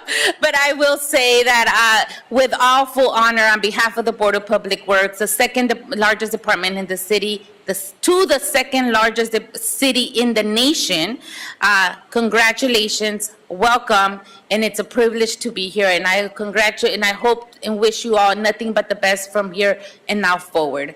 Thank you for making time. Colleagues, we're going to take a quick picture. I think we can do this one in the back. We'll do this one in the back, and then folks, you guys can get more coffee again, and we'll come right back.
All right, we are ready to begin our agenda items. Okay, everybody, again, it is always so, welcome back. We are now in our business mode, changing gears now. It's always so hard to change from like high level, emotional, great, gratitude to, okay, let's start with item number 1. All right, moving us on. Happy Friday, everyone. Welcome back. And we are going to get started. We do have, like I said, 12 items on today's agenda. And we will go in chronological order at this time. General Ms. public Satorsky, although before I start with item number 1, we do have, 2 general public comments and 1 public comment on the Zoom. let's take the Zoom one first. All right, Dr. Williams, if you're still on the call, I'm going to ask you to unmute yourself, and once you start, you'll have 2 minutes. Great, we can hear you. Good morning. Sorry, it's still morning. Good morning. Dr. Tom Williams, El Sereno, previous commenter to the Board of Public Works. I'm just announcing that the 2024 Fiesta Broadway will be tomorrow, starting at 11 o'clock till 6 p.m. However, be careful in the 3rd block, that is between 3rd and 4th, because the pedestrian crossing does not comply with ADA requirements. That is, there's no curb cut. And about 5 years ago, I complained about all of the Broadway crossings not having curb cuts. And both the 3rd block and 6th block have no curb cuts for ADA wheelchairs. And what happened? I don't know, but I would like to have a meeting with the Bureau of Engineering, Street Services, maybe even Contract Administration, because something is very wrong when after 5 years of having a lodged complaint, and you did repair 2 or fix 2. However, there are still 2 on Broadway at mid-block street crossings that don't comply with ADA compliance in any way, shape, or form. That is, there's nothing there. At least one restaurant has put in a ramp for accessing by wheelchair to their expanded outside dining areas. So what's happened with Board of Public Works? I don't know. I would like to have a meeting. Please give me a meeting with the Bureau of Engineering, Contract Administration, and Street Services. Thank you, Dr. Williams. Devin Satorsky will get your email information. Okay. All right. Is that the end of our Zoom public comments? Yes, that is our Zoom public comment. Okay. I'll take public comment from G, the letter G. Calling once, calling twice, calling 3 times, moving forward. Next public comment card, Candido Mares? Candido Mares, man. Depends on the neighborhood. Candido Mares. Just depends on where we're at. Good morning, commissioners. My name is Candido Mares. I live in Porter Ranch, and for those of you who live up there, you're welcome, because we're the ones that clean up the area.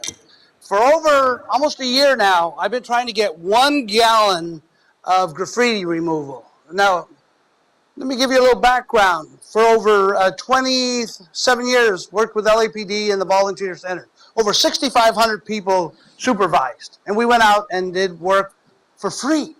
It didn't cost the city anything. And here we are at this age. I'm in my 70s. We're still doing it. And all we ask is for a gallon of cleaner. Why? No, I can pay for it. I have my card. I can give it to you and we can pay for it now. But that's not the point. The point is that you folks are in charge of keeping this city clean. And when volunteers want help with a little cleaner or whatever, etc., you're failing. You're failing. And it was wonderful to see these young people here, and they're getting jobs, and they're going to go out and going to get paid for doing what we should all be doing as residents of this great city, but how about all those in the neighborhood councils who have come to me and complained that if they call and they ask for a gallon of this or whatever, they can't get it. Okay?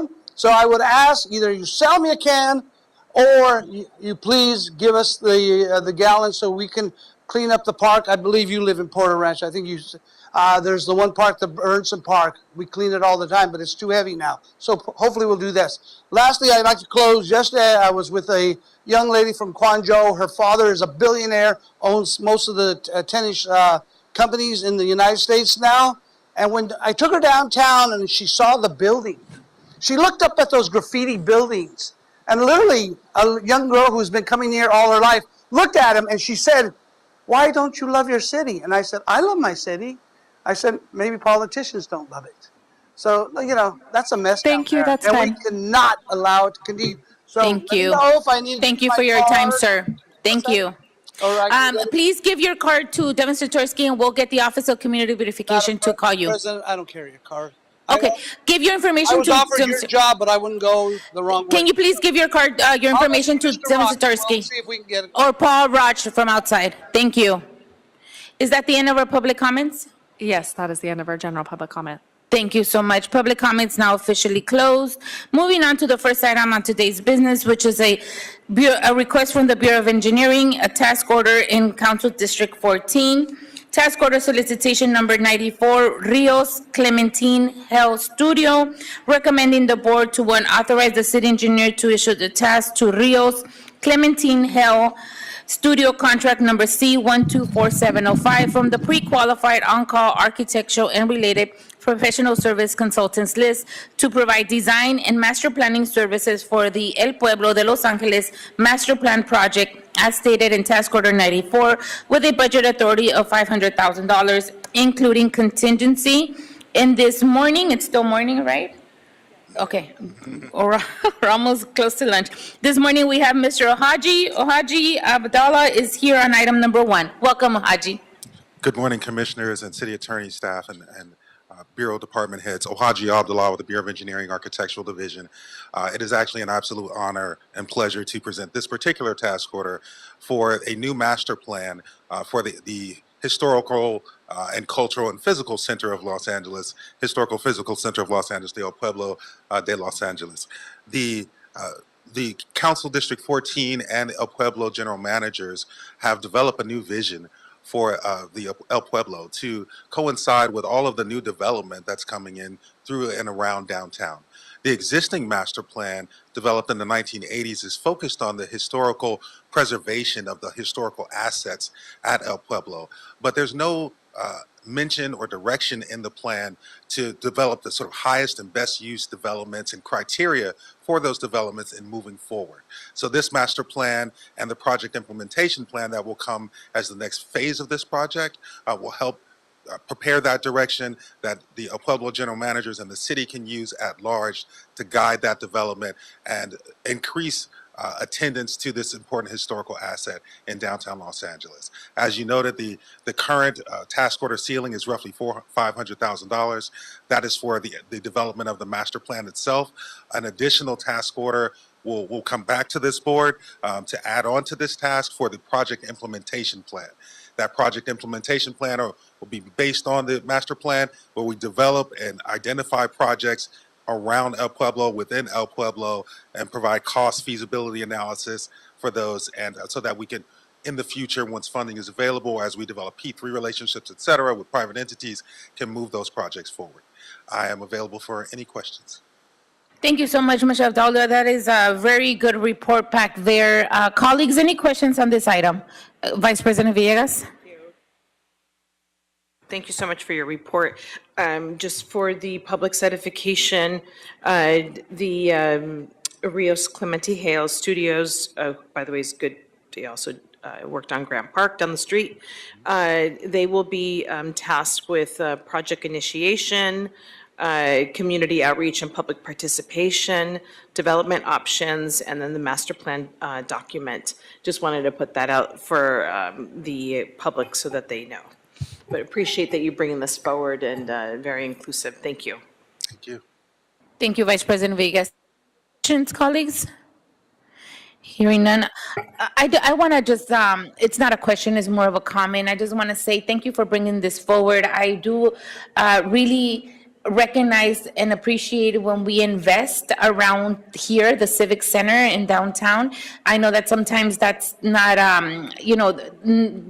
folks don't want to bring that forward, but it's so important because that's our history. That's probably the landmark of Los Angeles as a very first milestone of the creation of Los Angeles. So I am very happy and very supportive on this master plan that's coming to, I call it La Placita, people cover it Olvera Street, people cover different names, but we all have some kind of history there. And I just want to say, Arturo's not here, but I was actually going to congratulate, I told him on the side too, I was going to congratulate him because if you haven't seen this, every day at about 5 o'clock, there's dancing at Placita.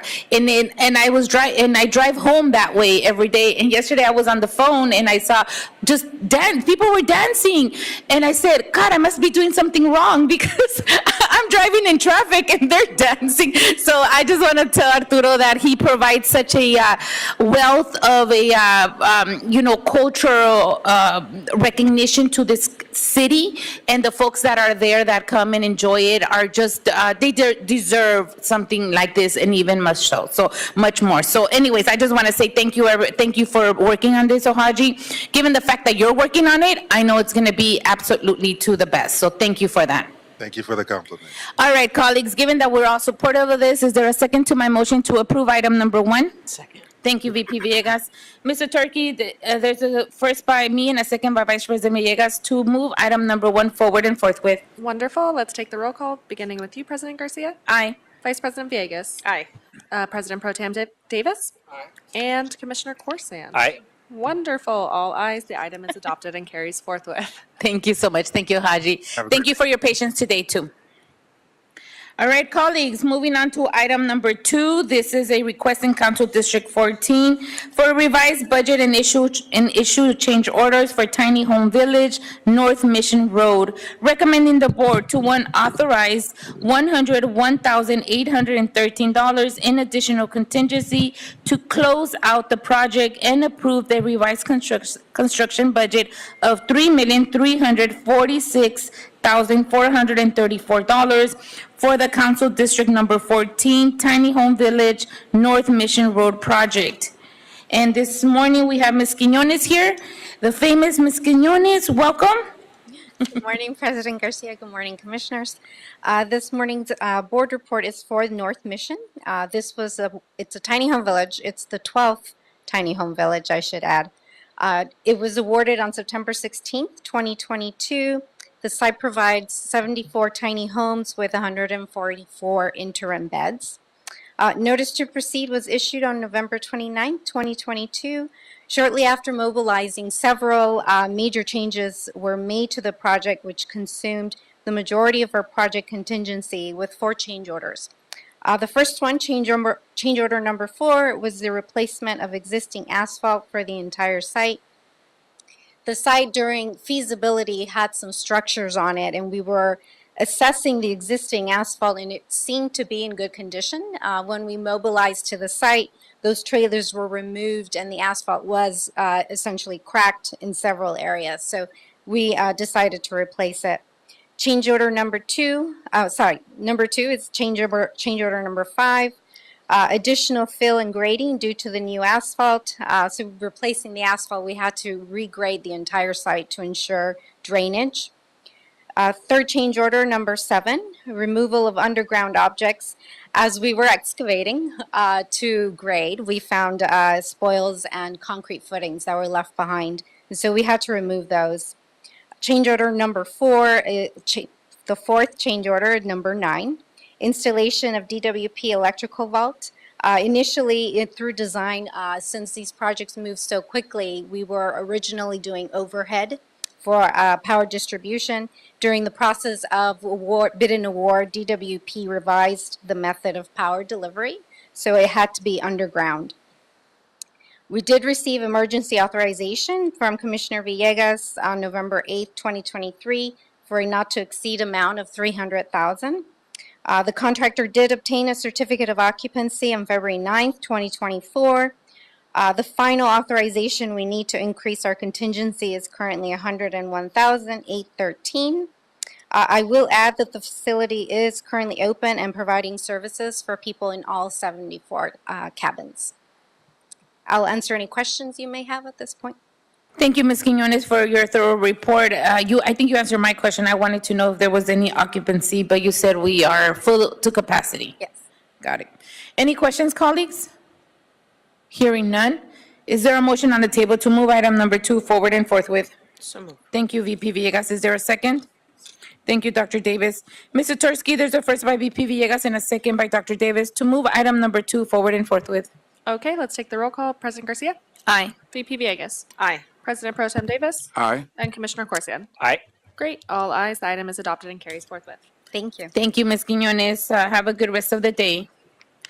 Moving on, colleagues, to item number 3. This is a request in Council District 11 for a revised task order solicitation number ED21-033 to SWCA Environmental Consultants, recommending the board to authorize the city engineer to issue a revision of task order number ED21-033 to SWCA Environmental Consultants, increasing the budget authority from $100,741.73 to $299,800, including contingency for the continued environmental support services, including biological, cultural resources, and Native American monitoring for the Asilomar Boulevard Stabilization Project. And this morning, we have Mr. Mundy here. Sorry, this afternoon, we have Mr. Mundy here.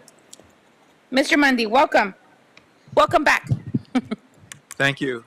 Good afternoon, President Garcia and Commissioners. Norman Mundy, Bureau of Engineering, Environmental Management Group. The item today has to do with the Asilomar Boulevard Stabilization Project, and we are requesting that the board authorize the city engineer to increase the budget authority for the project from $125,741.23 to $299,800. The Asilomar Boulevard Stabilization Project is in Council District 11, and Asilomar Boulevard runs along the top of a bluff that overlooks the Pacific Ocean. The project itself is stabilizing the bluff and the roadway by installing 346 columns that go, each column going 90 foot deep, and the columns are filled with a mixture of soil and concrete. So these columns are intended to stabilize the bluff and the roadway on top of it. The project is subject to both the California Environmental Quality Act, or CEQA, and an environmental impact report was prepared. And also, we're in the coastal zone for this project. So there's a coastal development permit, and the Coastal Commission has required conditions for the project. Specifically, what we're dealing with here is there is monitoring, construction monitoring required in the areas of biological resources for things such as nesting birds, potentially, for cultural resources. And in particular, at this location, it's a sensitive area for Native American resources. So monitoring is required during construction in case any Native American resources are encountered. And the Coastal Commission has required that monitoring is done by tribal representatives from the Native American tribes. So the monitoring has been ongoing. After we issued the initial task in 2023 for $125,000, after that was issued, we subsequently found out that the Coastal Commission was going to require monitoring continuously during the construction period. We thought it might be something less than that. So that requirement that monitoring be continuous increased the scope of work. And then additionally, there's been some delays during construction, largely due to the weather and the unexpected rain that we've had over the past few months. So as a result of those two things, we're requesting an increase in the budget ceiling for this. We did receive emergency authorization from Commissioner Villegas, the BOE board liaison, for this increase to $300,000 in budget. And now we're returning to the board to approve that emergency authorization. Thank you, Mr. Mundy, for your report. Any questions for Mr. Mundy? Vice President Villegas? Oh, I don't. Oh, no questions? Okay. Mr. Mundy, did this work start already? Yes, the construction has been going on for about a year now. Okay, when do we expect for this to be completed? We're expecting it to be completed in about 2 or 3 months from now. Oh, soon? Yeah. Okay, good. Is the current road open right now? The current road is open. The last part of the project will be closing the roadway so that the surface can be improved when the project is done. And at that point, half the roadway will be closed. The traffic will continue on the other half, and then we'll flip Okay. and do that. Okay, yeah, because I see it's a single lane road, right? Yeah, it's a narrow road. Very narrow. Yeah. Okay, thank you so much for this. I know that this is very sensitive work, and I'm glad that we're able to include the Native American monitoring. So that's very important. And one last thing, if I may. It is possible that we may have to return to the board for additional funding should we have additional delays due to weather or construction delays and things like that. So I just wanted to point that out. Okay, well, good pitch. Hopefully not, but it's a possibility. Okay, let's hope not. Let's hope not, and we stay on budget and on schedule. Thank you, Mr. Mundy. I hope to see you again, but not on asking more money. But if you have to, of course, we'll definitely, we'll go through the motions. All right, Mr. Mundy, any questions to colleagues? Any objections? Hearing none. Is there a motion on the table to move item number 3 forward and forthwith? So move. Thank you, VP Vegas. Is there a second? Okay, Dr. Davis. Mr. Tursky, there's a first by VP Villegas and a second by Dr. Davis to move item number 3 forward and forthwith. Great. Roll call starting with you, President Garcia. Aye. Vice President Villegas. Aye. President Pro Tem Davis. Aye. And Commissioner Corsia. Aye. Great. All ayes. The item is adopted and carries forthwith. Very well. Have a good rest of the day, Mr. Mundy. Moving on to item number 4. This is a request from the board offices, our Office of Petroleum and Gas Administration, in all council districts for a non-compliance of the City of Los Angeles Franchise Ordinance Section 5.2 Insurance Requirement Monetary Penalty, recommending the board to 1, direct the Office of Petroleum and Natural Gas Administration and Safety to assess a monetary penalty to franchises as listed for the failure to comply with Section 5.2 insurance requirements of the Franchise Ordinance. A, Cardinal Pipeline LP. B, Crimson Pipeline LP. C, Los Angeles Trade Technical College. D, NASCO Petroleum. And 2, approve the monetary penalty assessed to each franchise for the failure to comply with Section 5.2 insurance requirements of the Franchise Ordinance. A, Cardinal Pipeline LP, Crimson Pipeline LP, Los Angeles Trade Technical College penalty, and NASCO Petroleum LLC penalty, all at the penalty of $10,000. Ms. Erica Blyther is here on this item. Ms. Blyther? Good morning, or actually good afternoon, honorable commissioners and department heads. And thank you for your time. Again, I'm Erica Blyther, the city's petroleum administrator, and I'm providing some background and context for these items. We came before the board on March 13th of 2024 regarding compliance issues with the franchisees. Per the board's guidance, we put those out of compliance on notice to come into compliance in 4 weeks by April 17th. This item was further continued to today. Specifically for insurance, we initially had 23 non-compliant for insurance. As of this morning, 4 remain unresponsive and out of compliance with insurance, and we are recommending a fine. This represents a huge amount of work on the office's part. As you mentioned, the non-responsive franchisees are Cardinal Pipeline, Crimson Pipeline, Los Angeles Trade Tech, as well as NASCO Petroleum. The 4 franchisees have also been invited to attend this Board of Public Works meeting. My staff, John Childs, the Senior Management Analyst over the franchise section, and Gordon Jung, the Management Analyst of the franchise section for the Office of Petroleum and Natural Gas Administration Safety, are also here, and we are all available for any questions. And they've been doing a lot of work. Any questions? Yeah, a number of people here. We have a few items on the agenda today, so we're here for any questions. Thank you. Thank you so much. Erica, just as you move forward, just speak a little bit into it's a little hard to hear, and I was trying to gauge if whether I need to close those windows or not. Okay, colleagues, any questions on this item? I have Vice President Villegas and Dr. Davis. I don't have questions. It's more of a recognition to Erica and your team just for working so closely with many of the, I want to say like petroleum companies or providers or probably petroleum companies that are throughout the city, just in getting them just into compliance. That's a lot of diligent work. So I really appreciate just you and all of your staff that are able to keep monitoring this. And the ones that we have before us today are just, hopefully we can have some, some additional either collaboration or communication with the city to bring them up to date, to bring them up to compliance. So thank you so much, Erica.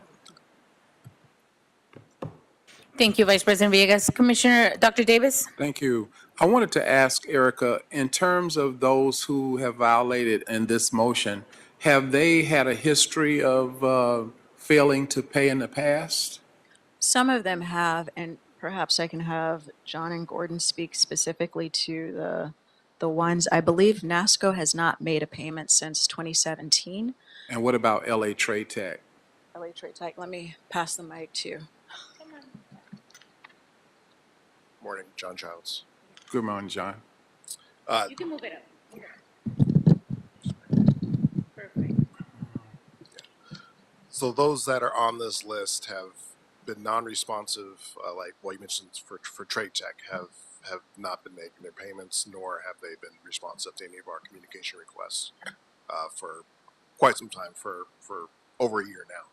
For over a year? Yeah, for over a year. Many emails have been sent back for various reasons, be it their franchise payments, be it their non-compliance for bonds and insurance. And we see that those emails are being read. Was there a time when they did pay us ever? I'd have to go back and see when their last payment was received, but since I've been working for this office, they have not paid. So we will assess them a fee, and we give them how many days to pay us? So when we send the original invoice, it's 30 days. So you'll give them 30 days. And so the president of the college or the chief fiscal officer would be the responsible person to communicate with us about their compliance? We reach out to their business office. I see. That's their contact or the preferred contact, or at least that we have on file. And we see those emails are being read by somebody, but no one's reaching back out to us or to acknowledging our requests. And so their problem is that they have failed to do diligence in terms of showing us evidence of their insurance. Is that right? Correct. And that's it? Insurance, bonds, and their franchise fee payments. And their franchise? Their franchise fee, their yearly franchise fee payments. But we're here, I guess, mainly today for the bonds and insurance. And their franchise payments to us are delinquent, is what you're saying? Yep. Is that right, John? So I've just been informed that I am misspeaking regarding their payments on their franchise fees. They are paying those. They are paying the franchise fees. Correct. They failed to give us the insurance to do diligence on that. Their proof of their insurance requirements being met, as well as holding the correct bond amount. And have they not had any communication with us whatsoever? I just wanted to know how they have not communicated with us about, can they not find the papers or what? We just haven't heard anything. So we've heard nothing. So they've been paying the franchise fees. So they do know that they have a franchise agreement with the city of Los Angeles. So that's we're hearing clear from them on that. And as far as our requests, our repeated requests regarding the bonds and insurance requirements, they read those emails as well, but they are not replying to them. And we've not had any conversation with these folk?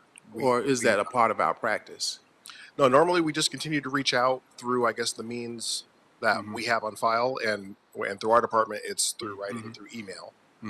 So there are a couple- there's nothing in our practice that allows us to pick up the phone and say, hey, this is John from the city of Los Angeles. We've been sending information regarding A, B, and C and have not heard from you. That's not a part of our practice. It's currently not something we typically do, just because it's hard to track those conversations and be able to provide proof that we have had that conversation with them. Of course, like after a conversation like that, we could follow up with an email to that effect. But I guess to answer your question more directly, there is nothing preventing us from doing that. It's just easier to track and to follow up with those types of calls and issues through email. When you put it in writing, is what you're saying. Correct. Well, I hope that they're getting our email, and I hope we have the right email address. Well, they're paying their fees. They're going to the same email. I'm sorry? The office that is paying the franchise fees are reading those emails and responding to them with their payments, but they're also reading our emails regarding the bonds and insurance, but not responding to those. So the email is being read, and if it's a situation where it may be the wrong department that we're emailing, they have not, notified us of that, or apparently forwarded it to the correct department so they could reply to us or address those issues. I wish there was some additional thing we could do in that regard, but, our practice is whatever it is. I would hope that. It doesn't sound like it's the right department. Maybe that is an issue. We have been trying to reach out to them. If there's a contact that some of you might know of at LA Trade Tech specifically, I'll also question that one. Well, one of the things I've discovered is in organizational work, the president of the university would definitely know where it goes. Yeah. Well, We can get you that information, yeah, Erica. we can try and reach out to them again because it is a little surprising. They would not Yeah. be in compliance Yeah. with the city's requirements. And it's another government agency on Right. top of that. Right. We can do so that. that's- But sometimes with so much movement with personnel, this gets lost. So perhaps we can get her the right contact, the president, and then the president can delegate this. Yes, Okay. I'm sure. Yeah, we'll get you that information after today here. Yeah, thank you so much. Thank you, Dr. Davis. Any other questions, Commissioner Corson? Real quick, thank you. Erica, just a quick question or maybe some clarity. When this was first put on the agenda, there were a lot more who were not in compliance. So before I congratulate you and thank you for working with them to get them in compliance, is that the fair assumption to make that that's what happened since that time? Or are those other ones that were on the original agenda item, are they not in compliance yet and we're working with them? Some of them have fully come into compliance. Some are well on their way. So we're just waiting for the last final paperwork. So there's a lot more responsiveness coming from these various operators. Thank you, Erica. Thank you, Commissioner Corson. Any other questions, colleagues? I too want to ditto what Vice President Villegas said and Commissioner Corson. Thank you for working with the other franchisees. Before, on March, when you came to the board, you had a pretty long list, maybe 10, 12? So there were 16 out of compliance for bonds and 23 out of compliance for insurance. And now we are down to 4.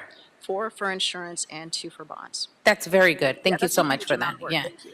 The idea is not that we want to charge a penalty. What we really want is for these folks to get their insurance, their bonds, and be in compliance. So this is our last resort on making sure that they do comply with our city requirements. So we don't take pleasure in putting a penalty because what we really want is for these franchises to be in compliance.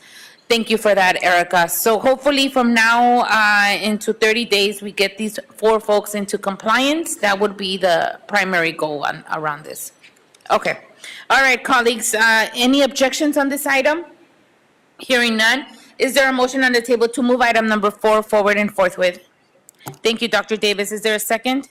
Thank you, VP Villegas. Mr. Tursky, there's a first by Dr. Davis and a second by VP Villegas to move item number 4 forward and forthwith. Okay, roll call beginning with you, President Garcia. Aye. Vice President Villegas. President Pro Tem Davis. Aye. And Commissioner Corsan. Aye. All ayes, the item is adopted and carries forthwith. Very well, thank you for that.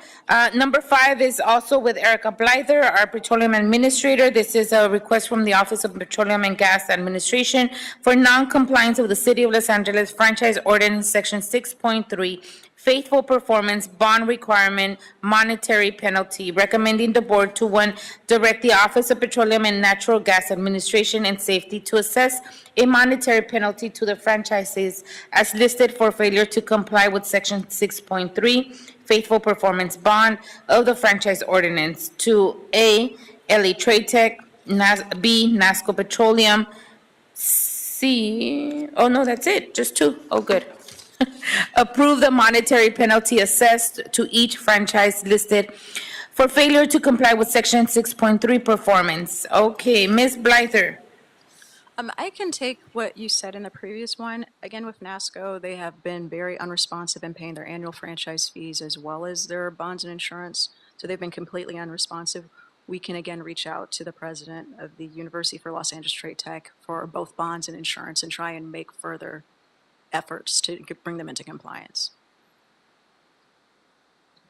Thank you for that. Any questions? Any objections? Hearing none, is there a motion on the table to move item number 5 forward and forthwith? Thank you, VP Villegas. Is there a second? Thank you, Dr. Davis. Mr. Tursky, there's a first by VP Villegas and a second by Dr. Davis to move item number 5 forward and forthwith. Okay, roll call, starting with you, President Garcia. Aye. Vice President Villegas. Aye. President Pro Tem Davis, we got it. And Commissioner Corson. Aye. Wonderful. All ayes, item is adopted and carries forthwith. Thank you so much. Ms. Blyther, would you be coming back to the board to give us an update on these 4 franchisees? Sure, we can do that. Okay, thank you. How about we have you come back after the 30-day? Okay, sure. Okay. 30 days. Thank you for that. I appreciate that. Thank you to your team. Thank you for everybody from being here this morning and for all the work that you do around our petroleum office. Thank you so much to everybody that's here on your team, Erica. And look forward to getting this done, everyone. Thank you. All right, colleagues, moving us on to item number 6. Erica, you're here on this one too. This is also from the Petroleum and Gas Administration. This is a proposal, rejection, and request to re-advertise rental and royalties phase number 2 assessment, recommending the board to reject all proposals submitted for this proposal, and 2, return to the Board of Public Works for authority to re-advertise the proposal. Ms. Blyther? Sure, thank you. And again, the purpose of this request for proposal is to ensure that the city is being paid the accurate royalty amount by oil operators. And on November 15th, 2023, the Board of Public Works approved the release of the RFP. 3 proposals were received, and unfortunately, all 3 proposals were not in compliance with the RFP. 2 proposers failed to complete the requirements of the BIP outreach, and the 3rd proposer who completed the BIP requirements failed the other city standard compliance requirements. And unfortunately, this has been a painful but educational learning experience for us. So we're now working with the Bureau of Contract Administration on these types of requirements, and it's on city compliance as well as non-technical procedures so that bidders understand the city's requirements. The Bureau of Contract Administration will review the city's compliance requirements with the proposers at the mandatory pre-proposal meeting. And unfortunately, after a thorough review of the proposals, the Office of Petroleum and Natural Gas requests the board to reject all the bids in response to this RFP. And Daniel Liu, the environmental engineer of the compliance section, Shilpa Gupta, the environmental supervisor too, in the compliance section have done a lot of work on this project. And unfortunately, again, it's been a lot of ups and downs. We didn't realize we were not in compliance with BCA, or we would have done this sooner. But unfortunately, we didn't have the expertise and knowledge of how to review those things. And so it's just been, unfortunately, delayed process. We began working with BCA in January, and they've been helpful, and we've been working together in this collaboration. And so we're hoping this collaboration, we should have proposals that meet the city's requirements. Okay, thank you for that, for updating us on this situation.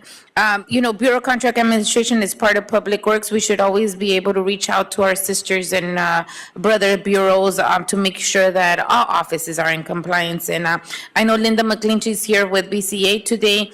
Thank you, BCA, for helping the Office of Petroleum getting us to the next step. And I appreciate moving forward to always reach out to BCA or vice versa to help out on some of our smaller offices to get this on the road. Okay, colleagues, any questions on this item? Seeing none, any objections? Seeing none, is there a motion on the table to move item number 6 forward and forthwith? Thank you, Dr. Davis. Is there a second? Second. Thank you, Commissioner Corson. Mr. Tursky, there's a first by Dr. Davis and a second by Commissioner Corson to move item number 6 forward and forthwith. Okay, we'll take the roll call. President Garcia, Aye. Vice President Villegas, President Pro Tem Davis, and Commissioner Corsian. Aye. Wonderful, all ayes. The item is adopted and carries forthwith. Very well, thank you for that. Ms. Blyther, you are here on item number 7 as well. This item number 7 is also from the Petroleum and Gas Administration Office in all council districts for re-advertise, a request for proposal and negotiate contract or contracts to rental and royalties phase 2 assessment. Recommending the board to redistribute and re-advertise the transmitted requested for proposal to conduct additional research and develop rental and royalties phase 2 assessment. 2, evaluate the RFP submission, select and interview the most qualified proposer or proposers who submits the best and the most responsive proposal. 3, negotiate any proposed contract with the most responsive or responsive proposer or proposer after the receipt and objective review of all proposals submitted in response to the transmitted RFP. And 4, return to the Board of Public Works with proposed contract or contracts to award the consideration. Ms. Blyther. Yes, thank you. And again, just to clarify, the purpose of this RFP is really important, and we wish to re-advertise this important aspect of fiscal work that the office conducts. There's potential to find potentially 31.8 million annually of discrepancy, and we're trying to clarify that and see if the city is actually owed that, in fact, from its oil and gas rentals and royalties leases. So we need a contractor to help us. Again, this was first conceived of during the June 2018 Los Angeles City Controller audit, review of the Los Angeles oil and gas drilling sites, and made a number of recommendations, including protecting taxpayers' financial interests. And one was the recommendation to determine whether the city is receiving appropriate royalty payments. In April 28th of 2020, we commissioned Interact to conduct research into the city's records for the purpose, and they found this 31.8 million annual discrepancy. And so we're now trying to clarify that amount. And the reason for the discrepancies need to be clarified, and we need to further research into our leases.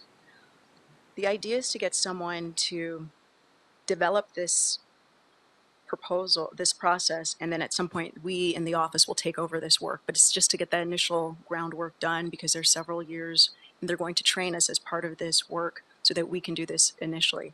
And so Renee, who's here in our amortization office, this would be a good parallel of work to go along with the amortization group. Is, you know, that's a project looking at oil and gas wells. So looking at leases related to the wells would be a similar task. That could be something that would be easily transferred to this work because they have a lot of that similar types of knowledge. So the goal is to have this work be done in-house, but initially we need some help to get it started. Thank you for that, Ms. Blyther. Any questions? Well, first I want to thank you for all-in-one sweep, rejecting the bids and bringing it right back on re-advertising. So thank you for that. Usually, sometimes we'll get rejection and then later the re-advertise, but we need to move this forward. Yeah. Running out of time for the end of the year, so this is in the inappropriate balance. Correct. And this is a potential revenue coming to the city. Yes. Got it. Okay. And this is also part of your office goals and deliverables, correct? Correct. Got it. Okay. I don't have any other questions. Any objections, colleagues? Hearing none, is there a motion on the table to move item number 7 forward and forthwith? Thank you, Dr. Davis. Is there a second? Thank you, VP Villegas. Mr. Tursky, there's a first by Dr. Davis and a second by VP Villegas to move item number 7 forward and forthwith. Okay, we'll take the vote, starting with you, President Garcia. Aye. Vice President Villegas. Aye. President Pro Tem Davis. Aye. And Commissioner Corsan. Aye. Great, all ayes. The item is adopted and carries forthwith. Thank you so much, Ms. Blyther, and to your team for being here. Thank you for your patience and have a good weekend. Thank you. Thank care. you. All right, colleagues, moving on to item number 8. We are not stopping. We're just going to keep going until we're done here. Item number 8, this is a request from the Bureau of Engineering and the Bureau of Sanitation in Council District 11 for a construction service contract, Cisco and sole source procurement capital improvement project CIP 8206 Hyperion Water Reclamation Plant Cryogenic Facility Cold Box Number 2 Rehabilitation. Recommending the board to, one, authorize the city engineer to issue the Cisco and to issue task order, work orders number to the contractor for an amount not to exceed $1,594,000 for the CIP 8206 Hyperion Water Reclamation Plant. 2, authorize the Director of the Bureau of Sanitation to request the city engineer to sole source the Lind Group for the final inspection of cold box number 2 for an amount not to exceed $235,000 and sole source procurement of the analyzer package system designed and packaged by Lind for an amount not to exceed $215,000. Okay, I have item number, Mr. Malik, please tell us what you're doing in this cold box number 2. Thank you. Good afternoon. My name is Faz Malik. I'm with the Bureau of Engineering, Environmental Engineering Division, and today we're requesting authorization to utilize the construction services contract, Cisco, and authorization to sole source services and equipment from the Lind Group for CIP 8206, the Hyperion Cryogenic Facility Cold Box Number 2 Rehab Project. Quick background, in 1994, the Hyperion Water Reclamation Plant was upgraded to incorporate the use of high-purity oxygen-activated sludge in the full secondary treatment of its wastewater. This process requires pure oxygen to be mixed into the secondary effluent within the aeration basin, where it helps microbes digest the biological solids within the wastewater. The oxygen that's used in this process is produced on-site at the Hyperion Cryogenic Facility, which includes 3 oxygen-generating plants, the cryogenic cold boxes 1 through 3. LA Sanitation operates and maintains the cryogenic facility, which is now 30 years old and due for rehabilitation. The rehabilitation of cold boxes 1 and 3 was completed recently under CIP 8156. This project, CIP 8206, proposes to rehabilitate cold box number 2. The scope of work includes isolating and installing temporary scaffolding, lighting, and ventilation for confined space entry into the cold box in order to inspect the structure and equipment and to remove and replace perlite. Perlite's a highly effective insulating material that helps reduce refrigeration loss within the cold box. It basically keeps the cold box cold. Additional rehabilitation work will be implemented based on the result of the inspection. Since this is highly specialized work, we recommend sole sourcing inspection services and analyzer equipment from the Lind Group. The Lind Group is the original designer and supplier of the cryogenic facility and has the qualified personnel to perform the specialty inspection. The cost of the inspection will not exceed $235,000, and the cost of the sole sourced analyzer equipment will not increase $215,000. To mitigate the potential consequences of a cryogenic facility failure, which could jeopardize plant operations and employee safety, immediate implementation of the project is essential. The project involves extensive collaboration with plant personnel, and the Cisco contract is well suited for projects that require close coordination to plan process shutdowns in accordance with plant operations. The project is anticipated to span approximately 18 weeks, comprising of 10 weeks of site preparation and 8 weeks of scheduled work execution. And essentially, we're requesting authorization to use the Cisco contract to issue task work orders not to exceed $1.594 million and to sole source the services and the equipment of the Lind Group. This concludes my report. Thank you, Malik. Mr. Malik, that was a very thorough report there. Colleagues, any questions? No, you were very good at that. You said that 1 and 3 has already been replaced, right? Rehabilitated. Rehabilitated, and so this is the last one of the 3. Correct. Okay. When was the last time that we did that?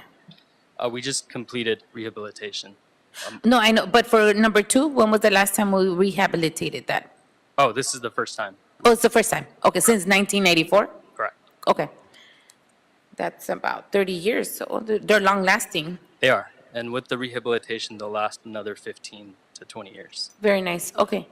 All right, colleagues, no questions, any objections? Hearing none, is there a motion on the table to move item number 8 forward and forthwith? So moved. Thank you, VP Villegas. Is there a second?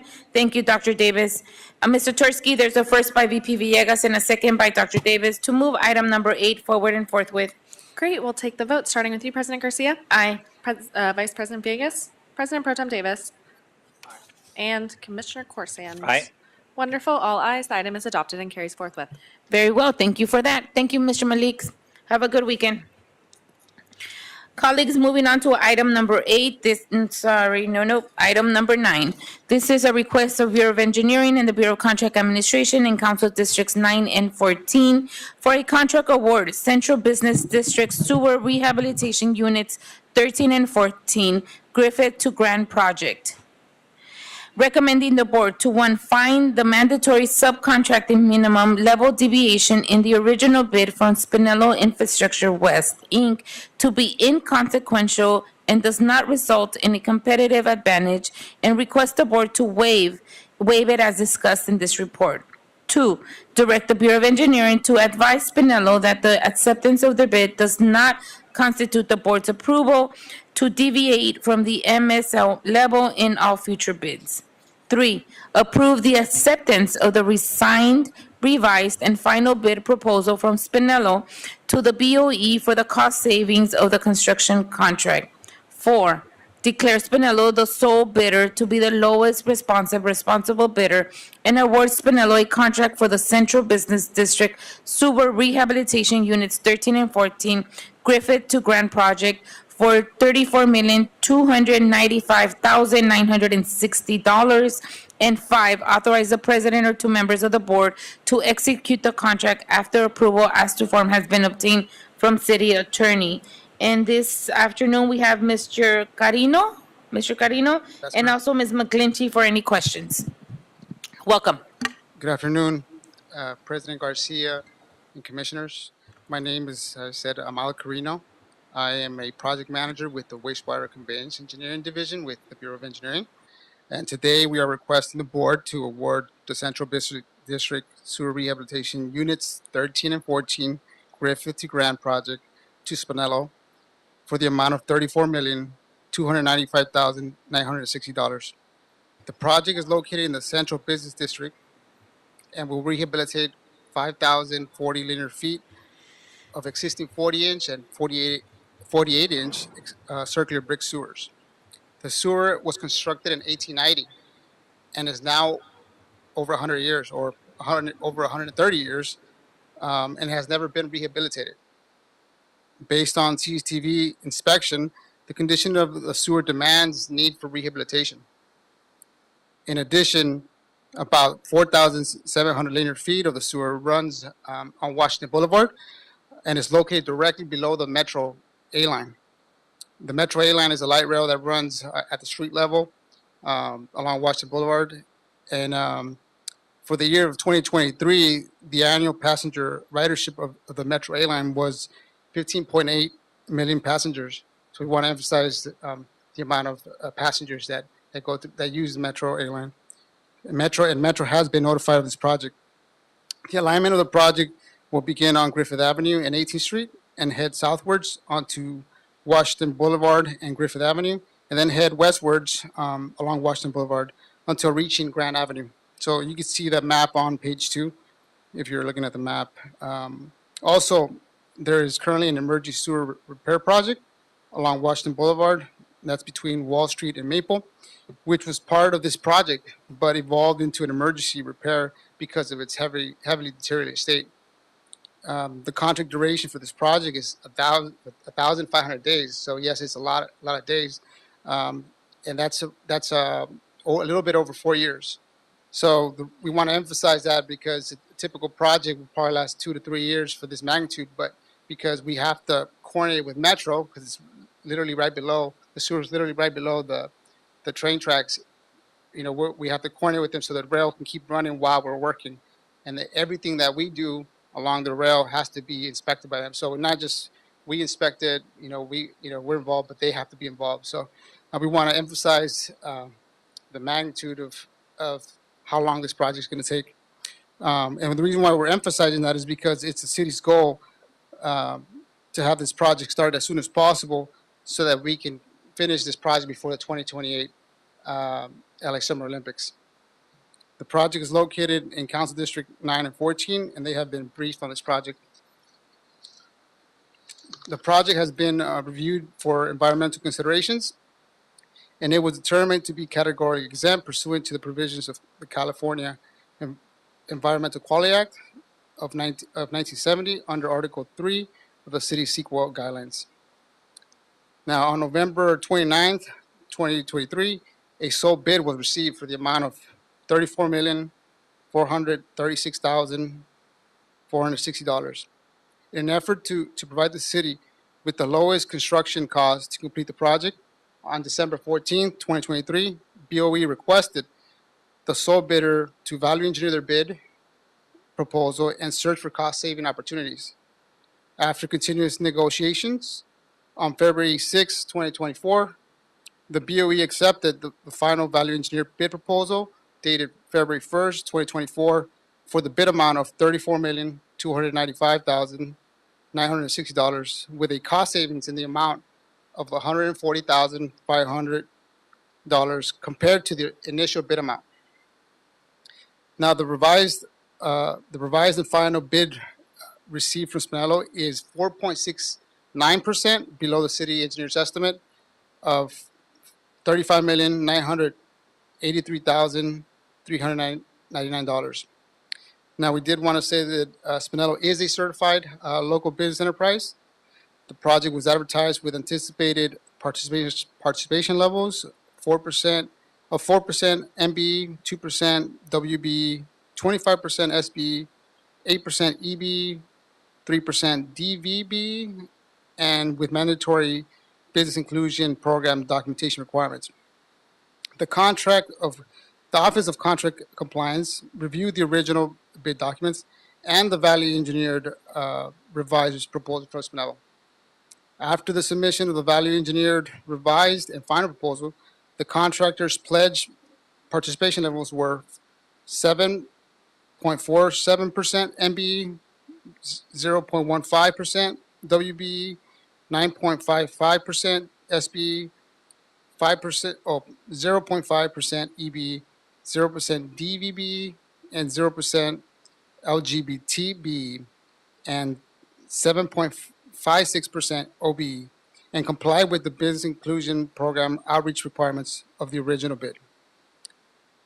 Now, the project was advertised with a mandatory subcontract minimum requirement of 20%. In the original bid proposal submission, the contract did not comply as they pledged a subcontractor participation level of only 18.21%, or 1.79% short of that of the 20% requirement.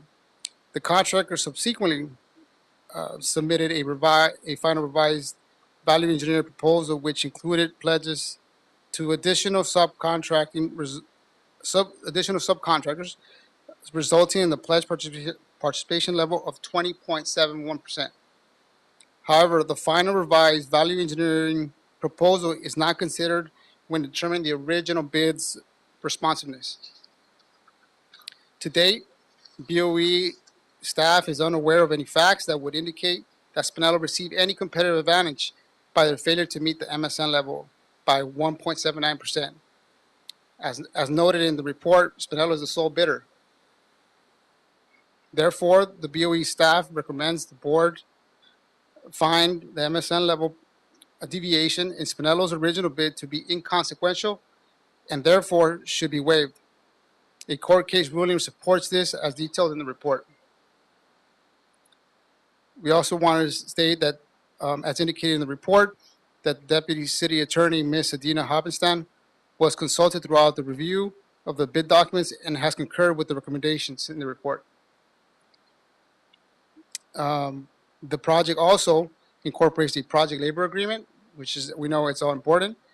And then we did identify that for the record that the bid bond date on the support report has been extended. So right now it's currently showing April 26th. So then that needs to be revised to May 24th, 2024. So that's on page, what is it? I think it's page 8, under bid bond extension. In view of the findings presented in the report, BOE staff recommends the following to the Board of Public Works as documented on page 1 of the report. Find the mandatory subcontract minimum level deviation in the original bid from Spinello Infrastructure West, INC, to be inconsequential and does not result in a competitive advantage, and request the board to waive it as discussed in the report. Declare Spinello the sole bidder to be the lowest responsible bidder and award Spinello a contract for the Central Business District Sewer Rehabilitation Units 13 and 14 Griffith to Grand project for the amount of $34,295,960. This concludes my briefing, and I can take any questions. Thank you so much, Mr. Carino. You did a great job in laying out the land here. Colleagues, any questions? VP Villegas and Dr. Davis, let's start with VP Villegas. Thank you. And mine are more comments than questions. I'm glad that this project is going to have a PLA. Thank you for confirming with City Attorney's Office just on the sole source, since that was the only bidder for this work. And I just do want to emphasize that this work will be done just under the, I want to call it the blue line. Is it the A line now? Yeah, it used to be the blue line. That's correct. Yeah. So it's just under that work. I mean, under the train, or the Metro train. And so there's going to be a lot of coordination with Metro on this effort, as you stated, and a lot of back and forth. The 34 million that's accounted for on this project, just one question. I realize that you've taken a lot of due diligence, as your bureau has, just to really grasp the work that they'll be doing. Is that enough from what you've seen so far? Yeah, that's correct. All right. And you don't want to care to elaborate on that, just a yes? Yeah, so we have, so the emergency project that is currently on Washington Boulevard, we've used that as a pilot project. We've learned a lot from that.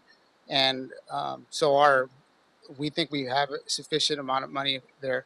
So we've given us a little cushion there. There's enough contingencies and the allowances we think are sufficient. Okay. All right. I appreciate that. All right. And then for us, your report starts so long. We have a close to 600 pages for our report. All right. I appreciate it. Thank you. Thank you so much, Vice President Villas. Dr. Davis? Yes. In terms of the work, you said it's on the blue line, this work is? So the sewer is literally below the light rail, the A line, or formerly on the blue line, along Washington Boulevard. And Along Watts Boulevard? Which boulevard did you say? on Washington Boulevard. Washington. Okay. Yes. Okay. Yes, and it's, so the scope of this project is, most of it is on Washington Boulevard between Griffith and Grand Avenue. But in order to work on the sewer, we have to dig adjacent to it. And as we're working, adjacent to it, you have to, we have to coordinate with Metro, and every single little thing requires coordination to allow the primary factor is safety, right? You have the rails running every 8 minutes during the week, and then at the same time, the safety of the workers and the trains as well as passengers. So, but yes, the sewer is located directly below, and we have to work adjacent to the rail. So we have the business inclusion was suspended on this project? No, the business this has a business inclusion program, and there's the levels of participation are indicated in the report, but it wasn't suspended. Okay. And what was the numbers on that pledge? On the pledge amount, let me repeat that here. So the pledge amount are on page 3, and we got 7.4% for MBE, 0.15% for WBE, 9.55% for SBE, 0% for LGBTB, 0.5% for EBE, 0% for DVB, and 7.56% for OB. So it's 7% MBE, you said? Is that correct? 7% MBE? 7.47%, correct. Okay, and it was 9%. What? What was the 9%? For SB, Small business. small business. Okay. And we have $34 million for this project? That's Is that correct. correct? And when do we anticipate being able to implement the work on this project? We would like to get started as soon as possible. Actual construction can take 3 to 4 months for actual construction to start because there's a lot of planning that's required. But as soon as possible, because I mentioned before, it's critical that we get started as soon as possible so that we can get this done before the 2028 Summer Olympics. And we've been in contact with the contractor, and we think it's manageable. Now, this is $34 million. How, in fact, is it not a competitive bid process? How is it not? Mhm. So we did. Thank you for the question, because of course, we considered whether we would rebid this project, but given the time frame, right? Mhm. So we did contact several of the potential bidders that attended the pre-bid meeting that were interested in the project, right? And we contacted them and were curious why they didn't submit a bid, right? And the one thing, the common theme was that this project is very complicated. It's very what? Very complicated. It requires a lot of personnel, experienced personnel, and not just that, the amount of energy that it would take for each of those contractors to provide a successful construction project. They just didn't think that they could do that with all the other projects they're working on.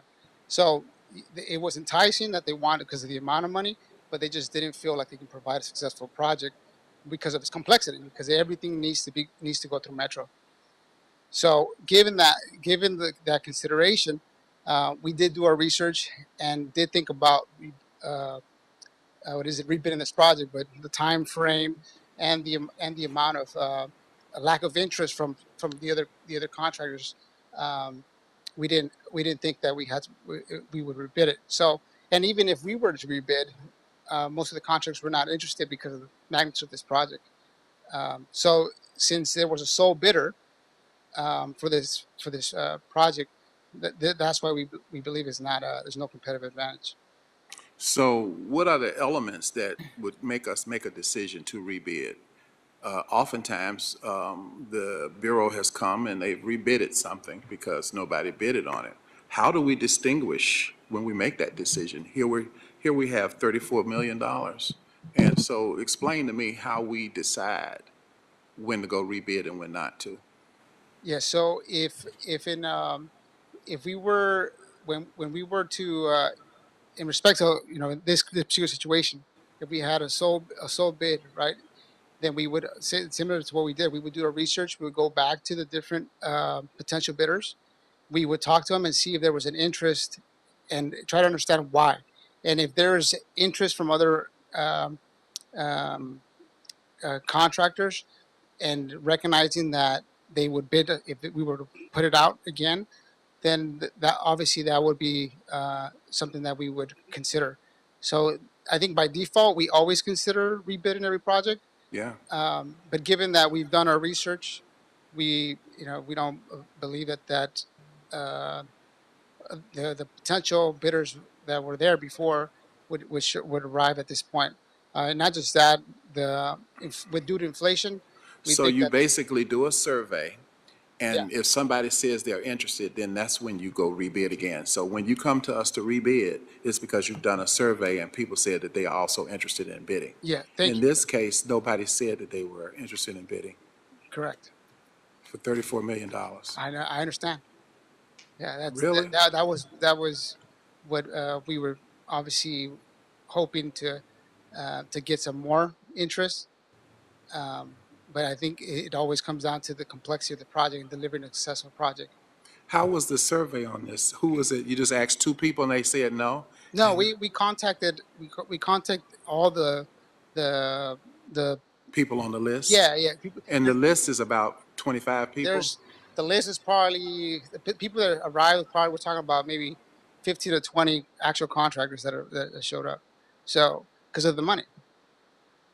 I'm sorry, repeat that again? They said there were. So I'm just talking about remembering because I was actually there with the individuals that showed up.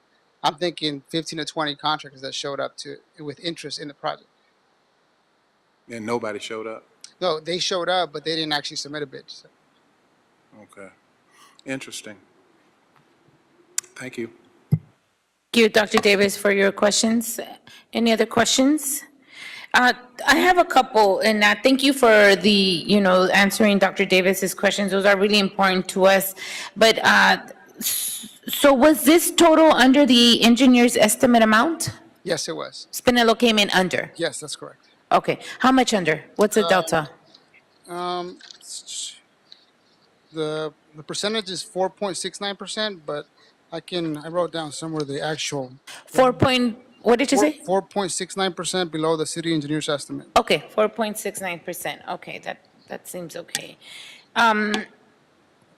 Second question, you said, I saw on the board report, and you also alluded to this during your presentation, the bid bond expires today, right? That's what's documented on the report, but it has been extended to May 24th. Okay, so a month. Yeah. Okay, got it. All right, that's good to know too. Yes, we really are, thank you for putting in the project labor agreement. I almost feel that probably evens out the for Spinello not meeting their minimum requirements to subcontract. And it's a 1%, so they met an 18%, but our goal was 20. That's correct. So they didn't meet it by 1.7%. Okay, so they did a good, faithful effort to get there, right? But this contract has a project labor agreement attached to it. Correct. Okay, in my mind, that kind of levels it out of not meeting the 20% goal. I mean, they were just close to it, but did not quite get there. Okay, this is very strenuous work. This is a sewer that has been decapitating since it was installed in 1890, correct? And so now we are in 2024, where I don't even want to know. How many years is that? Don't tell me. Too many, a lot, many decades, many lives. So you're 1890 when the 1890, and now we're here. Yeah, how many? 134 year sewer. Wow. 134, yeah. All right, so I could see the complexity that comes along with this work that we're going to do, and it's a long stretch that we have to replace as well. And then I know Mr. Arrington is in the back, and Mr. Arrington usually comes in on these very heavy, complicated sewer projects for the past many years. I remember the other part, not Washington, but what's the other street that you're working on? The cross street that's currently in rehabilitation right now. You had it here. I had it on my map right now, and I lost it. Yeah, you may be referring to the emergency project. Good afternoon, commissioners. It's also on Washington as well, and then they have a small one on Gibbons where Isn't that Broadway or San Pedro? No, that one is the one that we have is also on Washington, actually. Yeah, I remember you came a couple years ago with that, right? Yeah, that is an ongoing project, and as Mr. Carino indicated, we have used that as a very effective lessons learned, if you will, in terms of how to coordinate with Metro. But nevertheless, as we've indicated, it's a very challenging project because of that. Got it. And I remember back many years ago, because you're using that as your model for this very long stretch, you were going to test a certain material to see if it held under the Metro line. Was that material successful? That's right. So this particular pilot project did in fact evaluate that, and it was out of that we then incorporated that into this particular project as well. And so it did provide a lot of information showing that that material, that particular pipe could be used, and not only that, but also how it could be used. And so again, very valuable information that we gained from that project, and all that information we have incorporated into this one as well. Okay. What material did you end up using? Because at that time you were debating on either one that, and I don't know the proper name, so pardon me. It was like you were going to bring in a, lack of a better word, like a pump or a hose that would then shape the sewer. Was that one of them? And then I think there was a different type of material. Which one did you end up working with? Right. So one of the projects, the pilot project was evaluating a fiberglass reinforced pipe, but it was going to be configured in multiple pieces in an effort to try to be able to more effectively move the piece along within the constricted areas or access points that we have. However, when this project came out, we actually provided even some additional options for the contractor so that they could also consider. But nevertheless, regarding that pilot project, yeah, all that information was very helpful and led to what I believe was a very good representation of what is presented in or will be needed for this particular project. Okay, understood. So what material will you be using for this project now? Right now, well, it's based on the bids of the contractor, right? And Mr. Carino will probably be more familiar with this, but I believe they're using the fiberglass reinforced pipe for the majority of the project, but they might be looking at some other project for a certain portion of it as well. Okay. Yeah, so that's correct. And just on the portion on Griffith Avenue, that's going to be a UVC IPP product. But that's Okay. just a different method of rehabilitation. Okay, and is that going to be long? Okay, so, this sewer has been in place for 134 years. It was made out of brick back then. And so the pieces of bricks are not falling or have fallen, right? Now, how long is this new material projected to last? Based on the testing that we've done, we anticipate an absolute minimum of 50 years. However, looking at other projects and other testings that we've done, we are anticipating that it could be as much as 100 years. Okay. So our hope is that by the time we have any issues, I will be completely We're all long retired. gone by then. But yeah, I think we'll have, at the end, we'll have a very, very long-lasting sewer. Okay, that's what I wanted to hear. Thank you for that, and we'll let the other commissioners 100 years from now to figure that one out, okay? Thank you, Mr. Arrington and Mr. Carino for your time, and Ms. McClinchy for being ready to answer any of our bid questions. I don't have any other questions. Colleagues, any other questions? Any comments, concerns, or objections?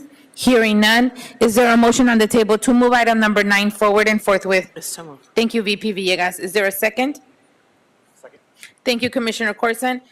Mr. Tursky, there's a first by VP Villegas and a second by Commissioner Corson to move item number 9 forward and forthwith. Great, we'll tabulate the Yeah, vote. Commissioner? Yes? So do we need to do the change that is reflected on the report regarding the bid bond? Oh, yeah, I don't, we're going to change it on the board, but I don't have to amend the recommendations because it's not part of your recommendations. Right. Okay, thank you. Our city attorney, do you concur with that? Okay, thank you. All right, you stopped us. We were ready to give it to you. All right, Mr. Tursky. Okay, great. Voting, starting with you, President Garcia. Aye. Vice President Villegas. Aye. President Pro Tem Davis. Aye. And Commissioner Corsian. Aye. Wonderful. All ayes. The item is adopted and carries forthwith. Thank you so much. Thank you so much to both of you. Mr. Tursky, can we make sure we make a note to correct the board report? Yeah. Okay. Thank you, colleagues. Moving on to item number 10. This is a request from Bureau of Engineering in Council Districts 2 and 4 for a task order solicitation for homeless interim housing and related projects, shelter and housing program. Recommending the board to, one, authorize 2 feasibility studies assigned to Lair Architects for $91,400 with funding from the Bureau of Engineering Special Fund Number 682, Department Number 50, Appropriation Number 50VVHF. And we have Ms. Quiñones on this item. Ms. Quiñones, welcome. Good afternoon. Good afternoon. Marina Quiñones, Bureau of Engineering. This motion addresses task orders 100 through 107 set up on April 3rd here at the board, April 3rd, 2024, for homeless interim housing within the shelter and housing program. The motion lists the final rotation list addressed in the previous motion. Today, we seek board authorization for 2 feasibility studies assigned to Lair for $91,400. The first is in CD4. This will be a tenant improvement for an existing a bridge home program project. We're converting congregate living to individual rooms. The second feasibility is a new tiny home village in CD2 in North Hollywood. This would be the 4th tiny home village in CD2. BIP participation is listed. We do anticipate participation percentages to increase when the project goes into design. Feasibility is only a 2-week process, so very limited scope. Once funding is approved for bridging documents, we will return to the board with updated expenditures. I'll answer any questions if you have any. Thank you so much, Ms. Quiñones. Any questions on this item? Yeah. Dr. Davis? In terms of this particular project, you said it's in District 2 and 4. Yes, there are 2 feasibility They're improving studies. 2 existing structures. Yes. In terms of the overall program that we engaged in with the council, many of the council members were going to implement tiny homes. Is that program still in place, and is this a part of it, and where are we with it? Yeah, so this is part of, now it's converting from roadmap to alliance. As you know, we do have a settlement to fulfill. These projects actually are fulfilling alliance and the state. And we are in conversations with various council districts, and we do have a list of projects in different council districts for tiny home villages. So we do see a bit more coming your way. I see. So we've not implemented the master plan that we initially engaged in when we decided to do tiny homes. I know that each of the council offices were to pick a site somewhere. There are still some council district offices that have not picked a site yet? Correct. Okay. But the mayor's office is being diligent this time And around working on and it. speaking with council districts, yeah. Okay, great. Thank you. Thank you, Dr. Davis. Any other questions? Any objections? Hearing none, I don't have any questions or objections. This is just to do 2 feasible studies, correct? Yes. Okay. Is there a motion on the table to move item number 10 forward and forthwith? Thank you, VP Villegas. Is there a second? Thank you, Commissioner Corson. Mr. Tursky, there's a first by VP Villegas and a second by Commissioner Corson to move item number 10 forward and forthwith. Great. We'll tabulate the vote, starting with you, President Garcia. Aye. Vice President Villegas. President Pro Tem Davis. Aye. And Commissioner Corsian. Wonderful. All ayes. The item is adopted and carries forthwith. Very well. Thank you for that. Thank you for your time, Ms. Quiñones. It's always a great pleasure to see you and all your work that you do around this. We're very appreciative from you. Have a good rest of the day and a good lunch because it's 1 o'clock now.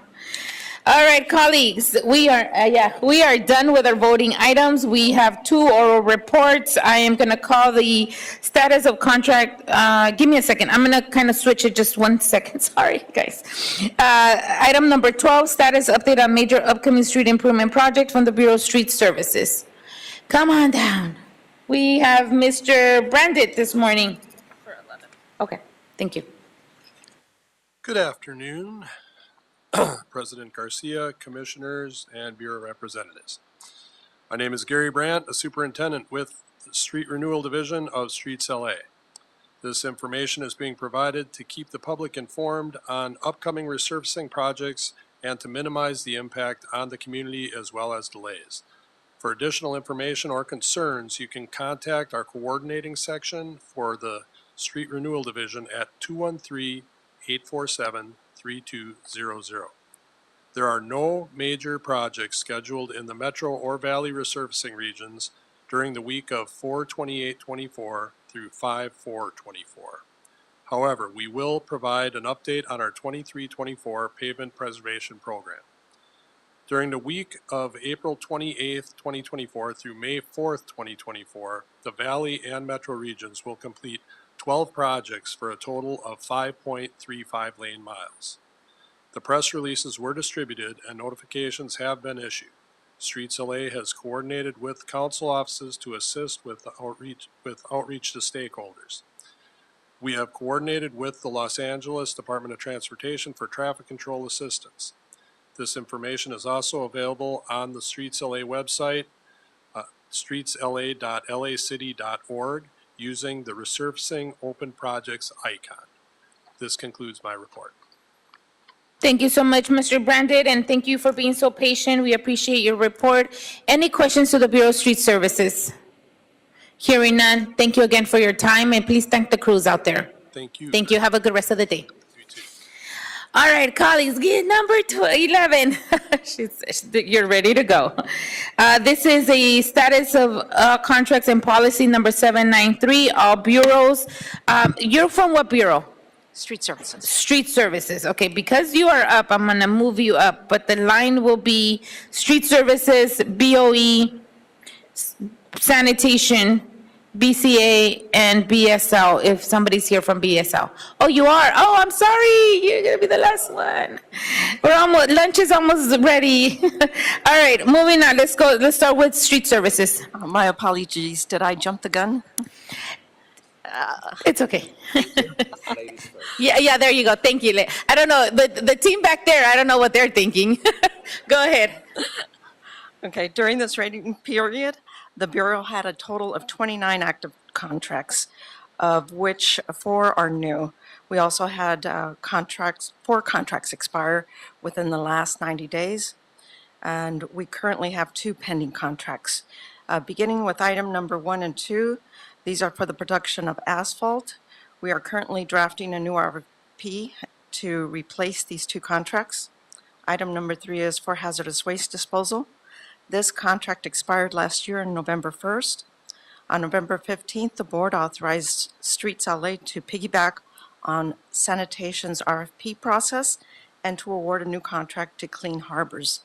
We received mayoral AD3 approval last month on April 11th, and it is currently pending council approval. Items 4 through 8 are for disposal services. We are currently drafting an RFP to replace these 4 contracts. Items 9 through 12 are for the maintenance of landscape median islands. These 4 contracts have all expired and have been replaced with new contracts, which are listed as items 26 through 29. Item number 13 is for bus benches with Martin Outdoor Media. On March 1st, 2023, the board approved an amendment to include shade structures, which is still pending mayoral ED3 approval. Item number 14 is for the freeway off-ramp closure services. We are drafting a new RFP to replace this contract. Item number 15 is for the transportation of heavy equipment. We are drafting an amendment to extend this contract for 2 years. Item number 16 is for the maintenance of the Venice Canals and Bologna Creek.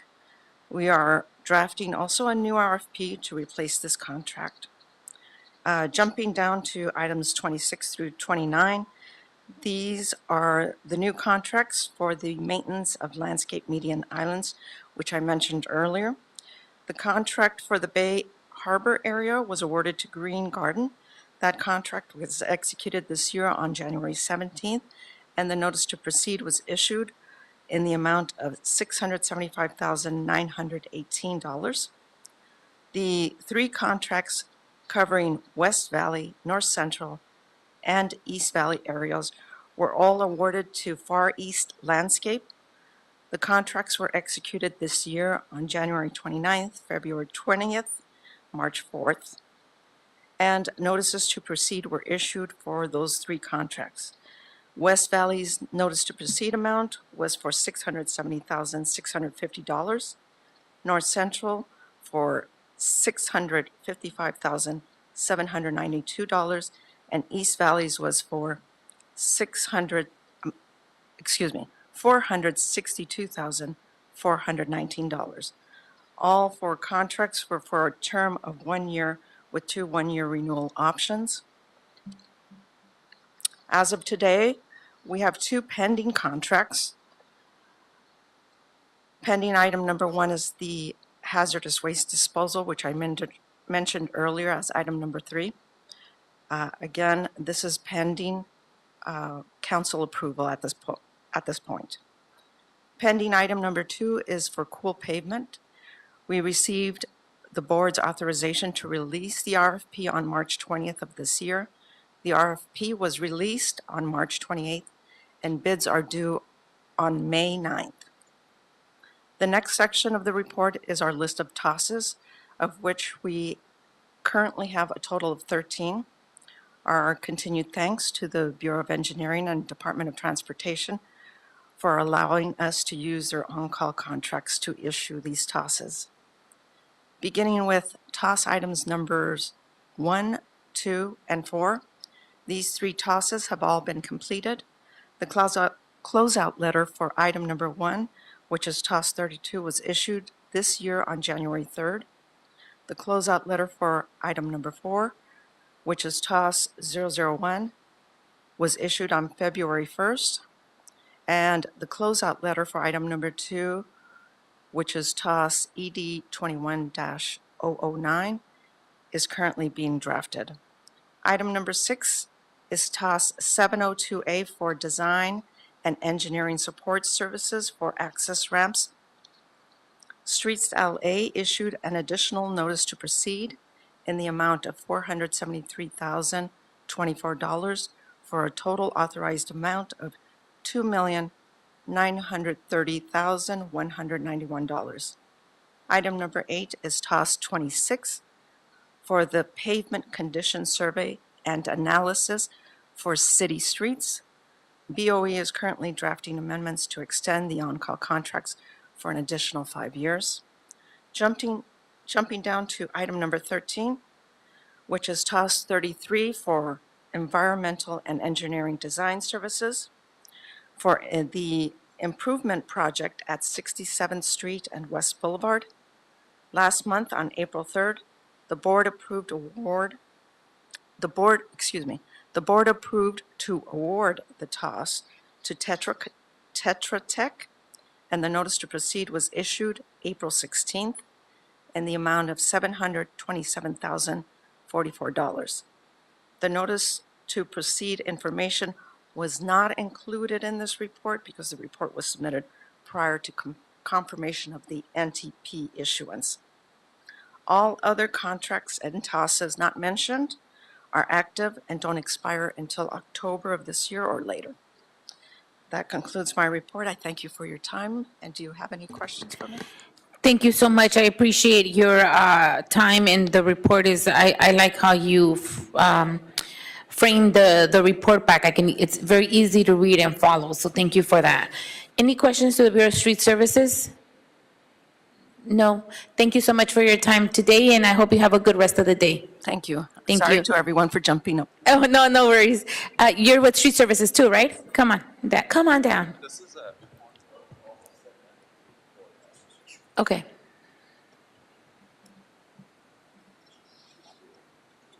Okay, you can go ahead and start. Good afternoon. My name is Brian An. I'm with Bureau of Street Services. I would like to report on the first quarter 2024 change orders issued for Streets LA construction project, San Fernando Bikeway Phase 3 project. For the San Fernando Road Bike Path Phase 3, in the first quarter of 2024, Streets LA issued 19 change orders in the credit amount of $488,197.78 cents. This project is about 99% complete. Is currently waiting for on the MetroLink for the signal cutover to complete the project. This credit change, the credit change is coming from the unused allowance utility items in the project also in the design changes in the bid items. For the project, Streets LA issued a total of 104 change orders in the amount of $3,914,736.61. And that concludes the reports for Streets LA for Policy 793 reports. Thank you so much for your time. This is just for the San Fernando Road Bike Path Phase 3? Correct. Wow, okay. Understood, a lot of movement there. Yes.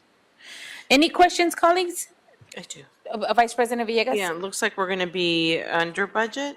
I'm sorry? It looks like we're going to be under budget. No, this is just for this quarter. Oh, for this quarter. This quarter, Okay. the change orders that we issue a total of 19 change orders, and then there is $1 million and credit change order that we issue from unused allowance items in the bid items, also unused bid items that change from impacted by design changes. So Okay. it lowers because it's a credit amount. We get that from the total change orders issue. We're getting the credit amount from the bid items, because Okay. in generally these items are addressed in the closeout, the final closeout, but the project is being impacted by Metrolink's cutover. We're trying to issue pending change orders and try to clarify all the change orders that are remaining. So for this quarter, we issued 8 deductive change orders, which resulted in a credit amount for this quarter. Okay. All right. I appreciate it. Thank you. Thank you, Vice President Villegas. Any other questions? Thank you so much for your time this afternoon. Thank you. Have a good rest of the day. All right, colleagues, moving on. Where's my list? Oh, it's Bureau of Engineering. We have a BOE. Jonathan. See who gets there first. Kidding. Can't be long. Hey, good afternoon, Commissioners. My name is Christian Guerrero, and I'm here from the Bureau of Engineering Wastewater Conveyance Construction Division. And I'm here today to present on the construction order report for the period of January 1st, 2024 to March 31st, 2024. This is for the emergency contracts for the period that was, from the period of November 17, 2022. The Board of Public Works adopted the supplemental proposed policy 793 and to provide a quarterly aggregate listing of construction orders issued up to the City Engineer's authority of $150,000.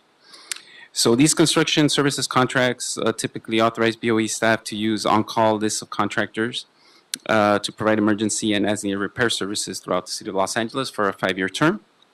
And these have short implementation schedules and deadlines due to the urgent nature of the work, and that if not met would result in significant costs or liability to the city. The contractors have relevant experience and sufficient resources to perform the work, and the contracts have been effective for the Department of Public Works in protecting the public. We issue notices to proceed that utilize what we refer to as construction orders that are different from change orders. A construction order typically defines the scope of work, project budget, and method of payment.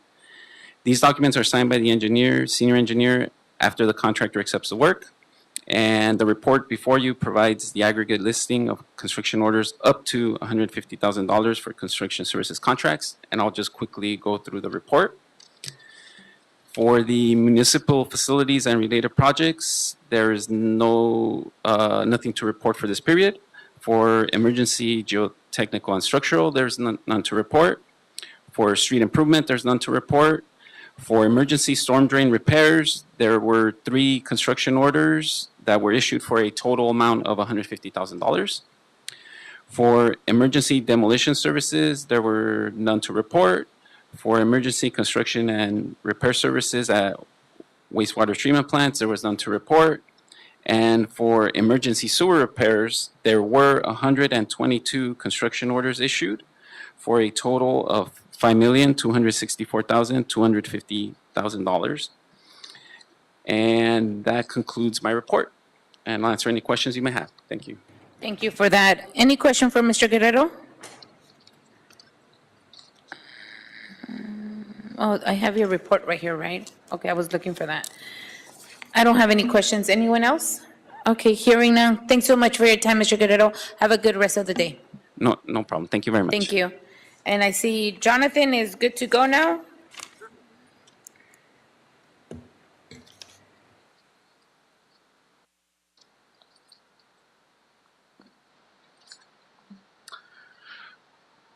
Good afternoon, Jonathan Carroll, Bureau of Engineering, Project Award and Control. I'm giving the Personal Services Contract System, PSCS, quarterly status report for January 1, 2024 through March 31, 2024. Of the 13 contract groups we had, E2020 Document Control 2016 had 1 contract. Wastewater and Environmental Engineering Services 2017 had 24 contracts. And I'm sorry, before I get further, I forgot to mention that I gave the hard copy of the report to Devin to distribute to the board. Did I?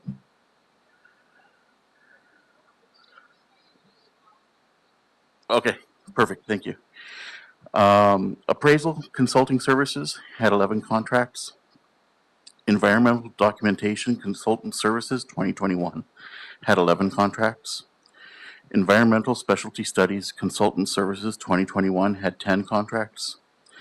Full Services Right-of-Way Consulting Services had 7 contracts. Geotechnical and Environmental Engineering Services 2022 had 11 contracts. Civil Engineering Services 2019 had 26 contracts. Los Angeles Neighborhood Initiative 2024 had 1 contract. Architectural and Related Professional Services 2014 had 20 contracts. Architectural Consultant Services 2004 had 1 contract. Bridge, Civil Engineering and Other Design and Support Services 2019 had 30 contracts. LA Convention Center Expo and Architecture and Engineering Consultant Services had 1 contract. The amounts invoiced for this period totaled $16,603,653. There were 9 tasks awarded. 1 new contract was executed. 1 contract expired. 33 current negative deviations. As of March 31, 2024, there were 153 active contracts. On March 21, 2024, the contract for FSY Architects Incorporated expired and was archived. Invoiced activities per outreach program. MBE WBE Outreach Program had 1 contract. Business Inclusion Program had 123 contracts. Amount invoiced this period was $14,868,074. MBE was $1,553,343. WBE was $1,452,218. SBE was $2,479,886. EBE was $1,282,505. DVBE was $295,246. OBE was $645,147. For total subs invoiced was $4,209,349, 28.3%. Subcontractors may be certified in multiple certification categories. Therefore, per the requirements of Executive Directive 14, their total dollar amounts were credited toward multiple pledge participation categories. Disadvantaged Business Outreach Program had 30 contracts. The amount invoiced this period was $1,735,579. DBE was $547,963. OBE was $116,279, totaling $664,241 for 38.3%. Tasks awarded under 150,000, policy 793. MBE WBE outreach program, no tasks awarded under this program.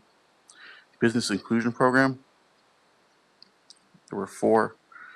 AECom Technical Services Incorporated, contract C141861, task 21-103, awarded $40,000. NGO Incorporated, contract number C141859, task 23-192, was awarded $120,000. Geosyntec Consultants, contract number C129657, task 74, awarded $100,000. HDR Incorporated, contract number C134275, task 09, awarded $111,000. Disadvantaged Business Outreach Program, no tasks awarded this program. Tasks awarded over $150,000, the MBE WBE Outreach Program, no tasks awarded under this program. Business Inclusion Program had 5. Atkins North America Incorporated, contract number C129642, tasks 60, awarded $1,211,190. Geosyntec Consultants, contract number C129657, task 73, awarded $300,000. Leighton Consulting Incorporated, contract number C141870, task 23-253, awarded $225,000. Parsons Transportation Group Incorporated, contract number C139064, task ED21-028, awarded $284,400. SOMAS, contract number C134269, task 22, awarded $3,300,000. Disadvantaged Business Outreach, no tasks awarded under this program. Los Angeles Regional Alliance Marketplace for Procurement, RAMP, continues to perform well, and there were no issues nor complaints during this reporting period. New contracts executed. The Los Angeles Neighborhood Initiative, contract number C145155, execution date March 6, 2024, expiration date March 5, 2026. Contracts expired. Architectural Consultants Services 2004, FSY Architects contract will be archived upon expiration. FSY Architects Incorporated, contract number C106420, expired March 21, 2024, archived same date.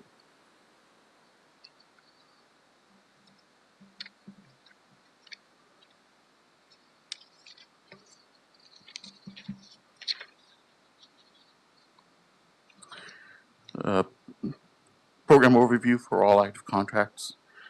MBE WBE Outreach Program, 1 contract, 7 tasks. MBE achieved 9%, WBE achieved 6%, OBE achieved 17%. Business Inclusion Program, 123 contracts, 154 tasks. MBE achieved 19%, WBE achieved 14%, SBE achieved 30%, EBE achieved 20%, DVBE achieved 2%, OBE achieved 17%. Disadvantaged Business Outreach Program, 30 contracts, 29 tasks. OBE achieved 38%, OBE achieved 38%. And that concludes my report. Thank you so much, Mr. Corral, for your report. I like this one. It just really kind of narrows everything down. All right, any questions to the Bureau of Engineering? Hearing none, thank you so much. Have a good rest of the day. Likewise. And last, Ms. Moore? One more, Mr. Patterson, you're next. Hi, good afternoon. Natalie Moore with the Bureau of Engineering Construction Management Division. I'm here today to provide an update on construction change orders issued under $150,000 by the Bureau of Engineering between January 1st and March 31st, 2024. The Bureau of Engineering issued a total of 82 change orders between 23 different projects during this period for a combined deductive total of $527,183.15. So that's a total of a credit amount across the whole Bureau. That concludes my report, and I'd be happy to answer any questions. Thank you so much, Ms. Moore. Any questions for the last of our Bureau of Engineering? Hearing none, thank you so much. Have a good weekend. No problem. You too. Thank you. Good to see you. Moving on to Bureau of Sanitation, Mr. John Patterson. Good to see you again. We just saw you last week. Thank you. Oh, whoops, get that at the right height. Good afternoon, President Garcia, Commissioners. Thank you. John Patterson with LA Sanitation. I know my former BCA colleagues are anxious for me to wrap this up, so I'll try and be as quick as I can. For the period ending March 31st, 2023, the total amount billed by LA Sanitation's clients under our personal services contracts, $45,119,626. Of this, $4,439,853 went to our MBE WBE outreach program contracts, and of that, 22.2% or $984,361 went to our WBE subcontractors. There were no MBE or OBE subcontractors for that period. That's just our MBE WBE outreach program. Under the business inclusion program, we had $40,679,772 billed. And of that, 3% or $1,038,002 went to our minority business subcontractors. 1% or $347,798 went to our women business enterprises. 2.9% or $987,336 went to our small business enterprises. 1.1% or $385,248 to our emerging business enterprises. 0.1% or $18,097 to our disadvantaged or disabled veteran business enterprises, and 3.5% or $1,195,246 to our other business enterprises, for a total amount of $3,059,241 or 9% to all of the subcontractors in total. Regarding contracts that are expiring within the next 9 months, we have 9 clean water contracts that will be expiring. These projects have been amended to be extended in order to complete planned work that is already in progress. An RFQ is also currently being drafted to reopen the opportunity for a new on-call contract with additional vendors. Under our solid resources contracts, we have 2 that will be expiring within the next 9 months. One of those has been awarded through the RFP process. The other one is, the contract has also been awarded, and these are currently pending ED3 Mayor and Council approval. We have our joint services contracts, the 24 joint services contracts with clean water, solids, watershed protection, and livability services. Those contracts are expiring in July. They will not be renewed. We have put out an RFQ. It went before the board last month, and it is currently pending ED3 Mayor and Council approval as well. We had for our TOSs under $150,000, we had payments to date of $4,689,944. And for our TOSs issued greater than $150,000, payments to date has been $201,223,597. Under our pre-qualified on-call contracts, which were executed in April 2016, we have 9 contracts there. We had 12 task orders awarded for a total amount awarded of $24,805,975, with expenditures of $19,013,345. The achieved percentages on those, the on-call ASCSD contracts, 4.6 million and change, or 24.6, has gone to our minority business enterprises. 2.54 million has gone to our, or 13.4%, to our women business enterprises. 4%, or $754,207, to our small business enterprises. 0.1% to our emerging business enterprises, $28,299. Nothing to our disabled veteran business enterprises, but 2.3% to our other business enterprises, $436,645, for a total amount of $19,013,345 to our subcontractors. We have our brownfields contract, our environmental site assessment and technical support to our citywide brownfields programs. These will be expiring in November of 2024. An RFQ has been released and the proposal responses are currently being evaluated. We do unfortunately have deviations on our personal services contracts. We had 32 contracts with 16 deviations being reported. The primary reason for the deviations, according to the project managers, as reported to CCU, during the bidding process, the prime contractors overestimated the amount of subcontracting work that would be needed, so there wasn't enough work to actually go around as what they originally expected. After award, LA Sanitation staff revised the original scope, deleting work that would have been intended for the subcontractors. And as an unfortunate result of the COVID-19 pandemic, there was changes in work environment, changes in scope that also decreased the demand for services intended to be provided to our subcontractors. So those were the reasons provided to us by the program managers as to why they were not meeting the pledge percentages on their projects. That concludes LA Sands update. I'd say I'm happy to take questions, but I'd be happy to get out here and have lunch, but I will entertain questions. Same, likewise. Any questions, colleagues? Hearing none.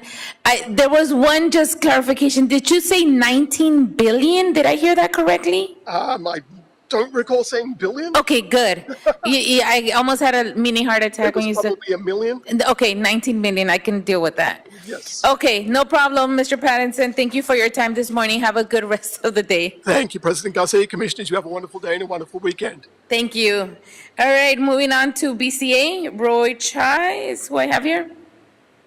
No one from BCA? Oh, we were ready to skip you guys. Oh, okay, no, come on down. Poor Shahad, he's going to be here for a while. Suhar. Good afternoon, Madam President, Commissioner, and executive staff. My name is Roger Che, and I'm with the Office of Wage Standards in the Bureau of Contract Administration. During this reporting period, which covers January, February, and March of this year, the Bureau issued TOS BCA 24-001. The board authorized BCA to award Pastilla Incorporated from the Department of City Planning's 2019 Planning and Urban Design, Marketing and Strategic Communications and Public Engagement on-call list of pre-qualified consultants. TOS BCA 24-001 aims to expand the Bureau's communication channels, create a new brand identity, and consolidate its various websites into a central repository for all Bureau-related programs. On March 22nd, 2024, Pastilla Incorporated was issued a notice to proceed from this TOS valued at $442,472. No contracts will expire next quarter, and no other TOS activities occurred during this reporting period. BCA did not issue nor award tasks over $150,000, nor are there any amendments executed or pending.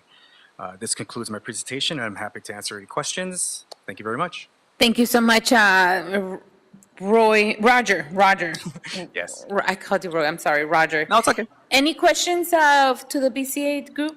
No. Thank you so much for your time. Thank you very much. And thank you for your patience. Sure. And, sometimes it gets excruciating, but, there's times that we're done in 20 minutes. Yeah, So no, understandable. it's just Totally like a understandable. ballot, like bingo here. Okay, thank you so much for your time. Have a good Appreciate weekend. you. Enjoy lunch. You too. Thank you. Enjoy your lunch and the day. No one else from BCA, right? All right. You guys were here for moral support. Very good. Thank you. Hope you take them to lunch now. All right, Mr. Shihab. So here, sorry it took so long, but we are all here for you. You guys are gonna break. Okay, you're gonna break quorum. All right. Good afternoon, everybody. Good afternoon. Hey. Okay. Now there's nobody here. All right.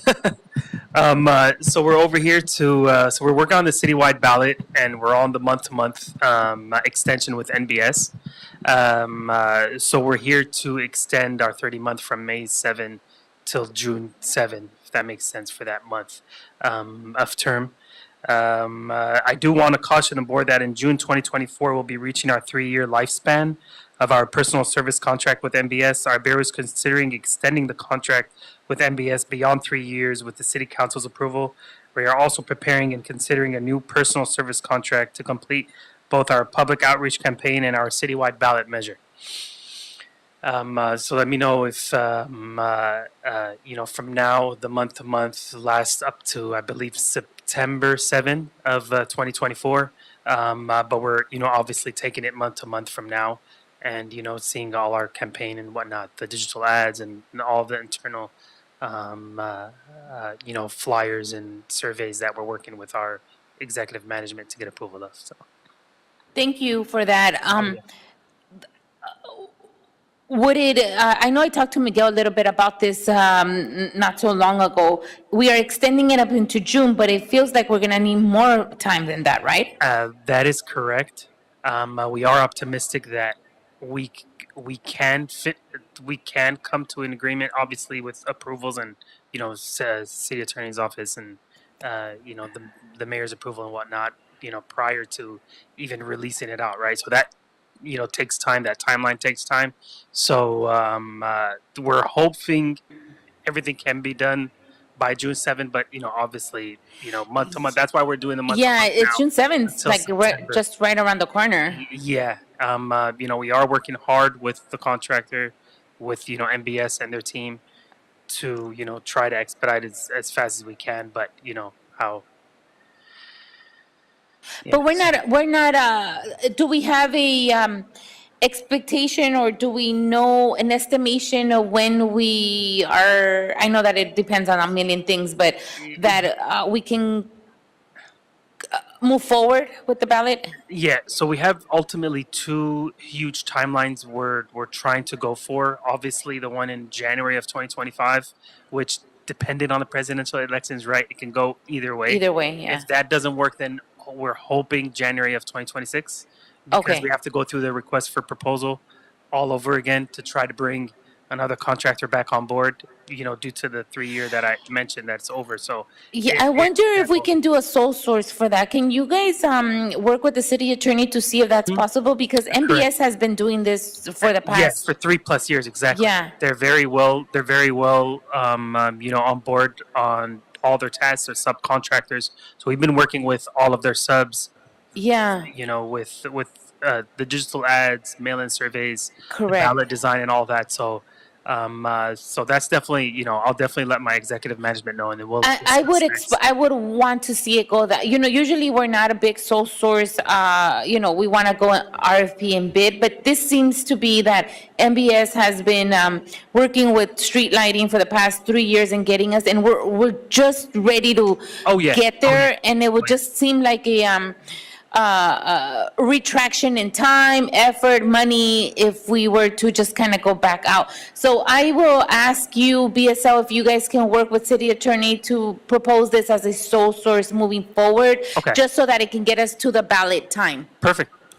Okay. That sounds good. Okay, I appreciate, and city attorney, can you follow up on this as well and make sure that this is a recommendation from the board to see if we can move forward? Just because Bureau Street Lighting has been working very hard on this, and it normally we wouldn't go this route, but it just Correct. seems kind of better to go this route this time around. Absolutely, yeah, that makes sense, and we can continue talking about that. Okay, perfect. Thank you so much. So it was well worth the wait. Definitely was. Wednesday I'll be back. I was mentioning last time when I was here that I'm gonna try working with uploading to the to the Crime clerks. Yeah. So basically we'll have like private development all up once, you know, the lighting districts, and sort of organize them so we don't have to skip from line item 1 to 6 and then say, hey, 7 is for example, transportation. Okay. 8, 9, 10, you know what I mean? So this way we can organize them very quick, you know, much easier. I don't know. That's just something Yeah, I'm working. we like it when it's really easy to read. We can follow it along. Street Services has nailed that one. Yeah. Our other bureau, we can work on the other bureaus. So Yeah. hoping that you can also give us something very easy to read. Yeah, sounds pretty good. So I'll be here on Wednesday again. So thanks everybody. Have a good weekend. All right. Thank you. You too. Thank you for being the soul soldier out there. Have a good weekend. All right, everyone. It is now 1:49 p.m. This meeting's now officially adjourned. Thank you, everybody. Have a good weekend. And our management meeting is canceled. Thank you.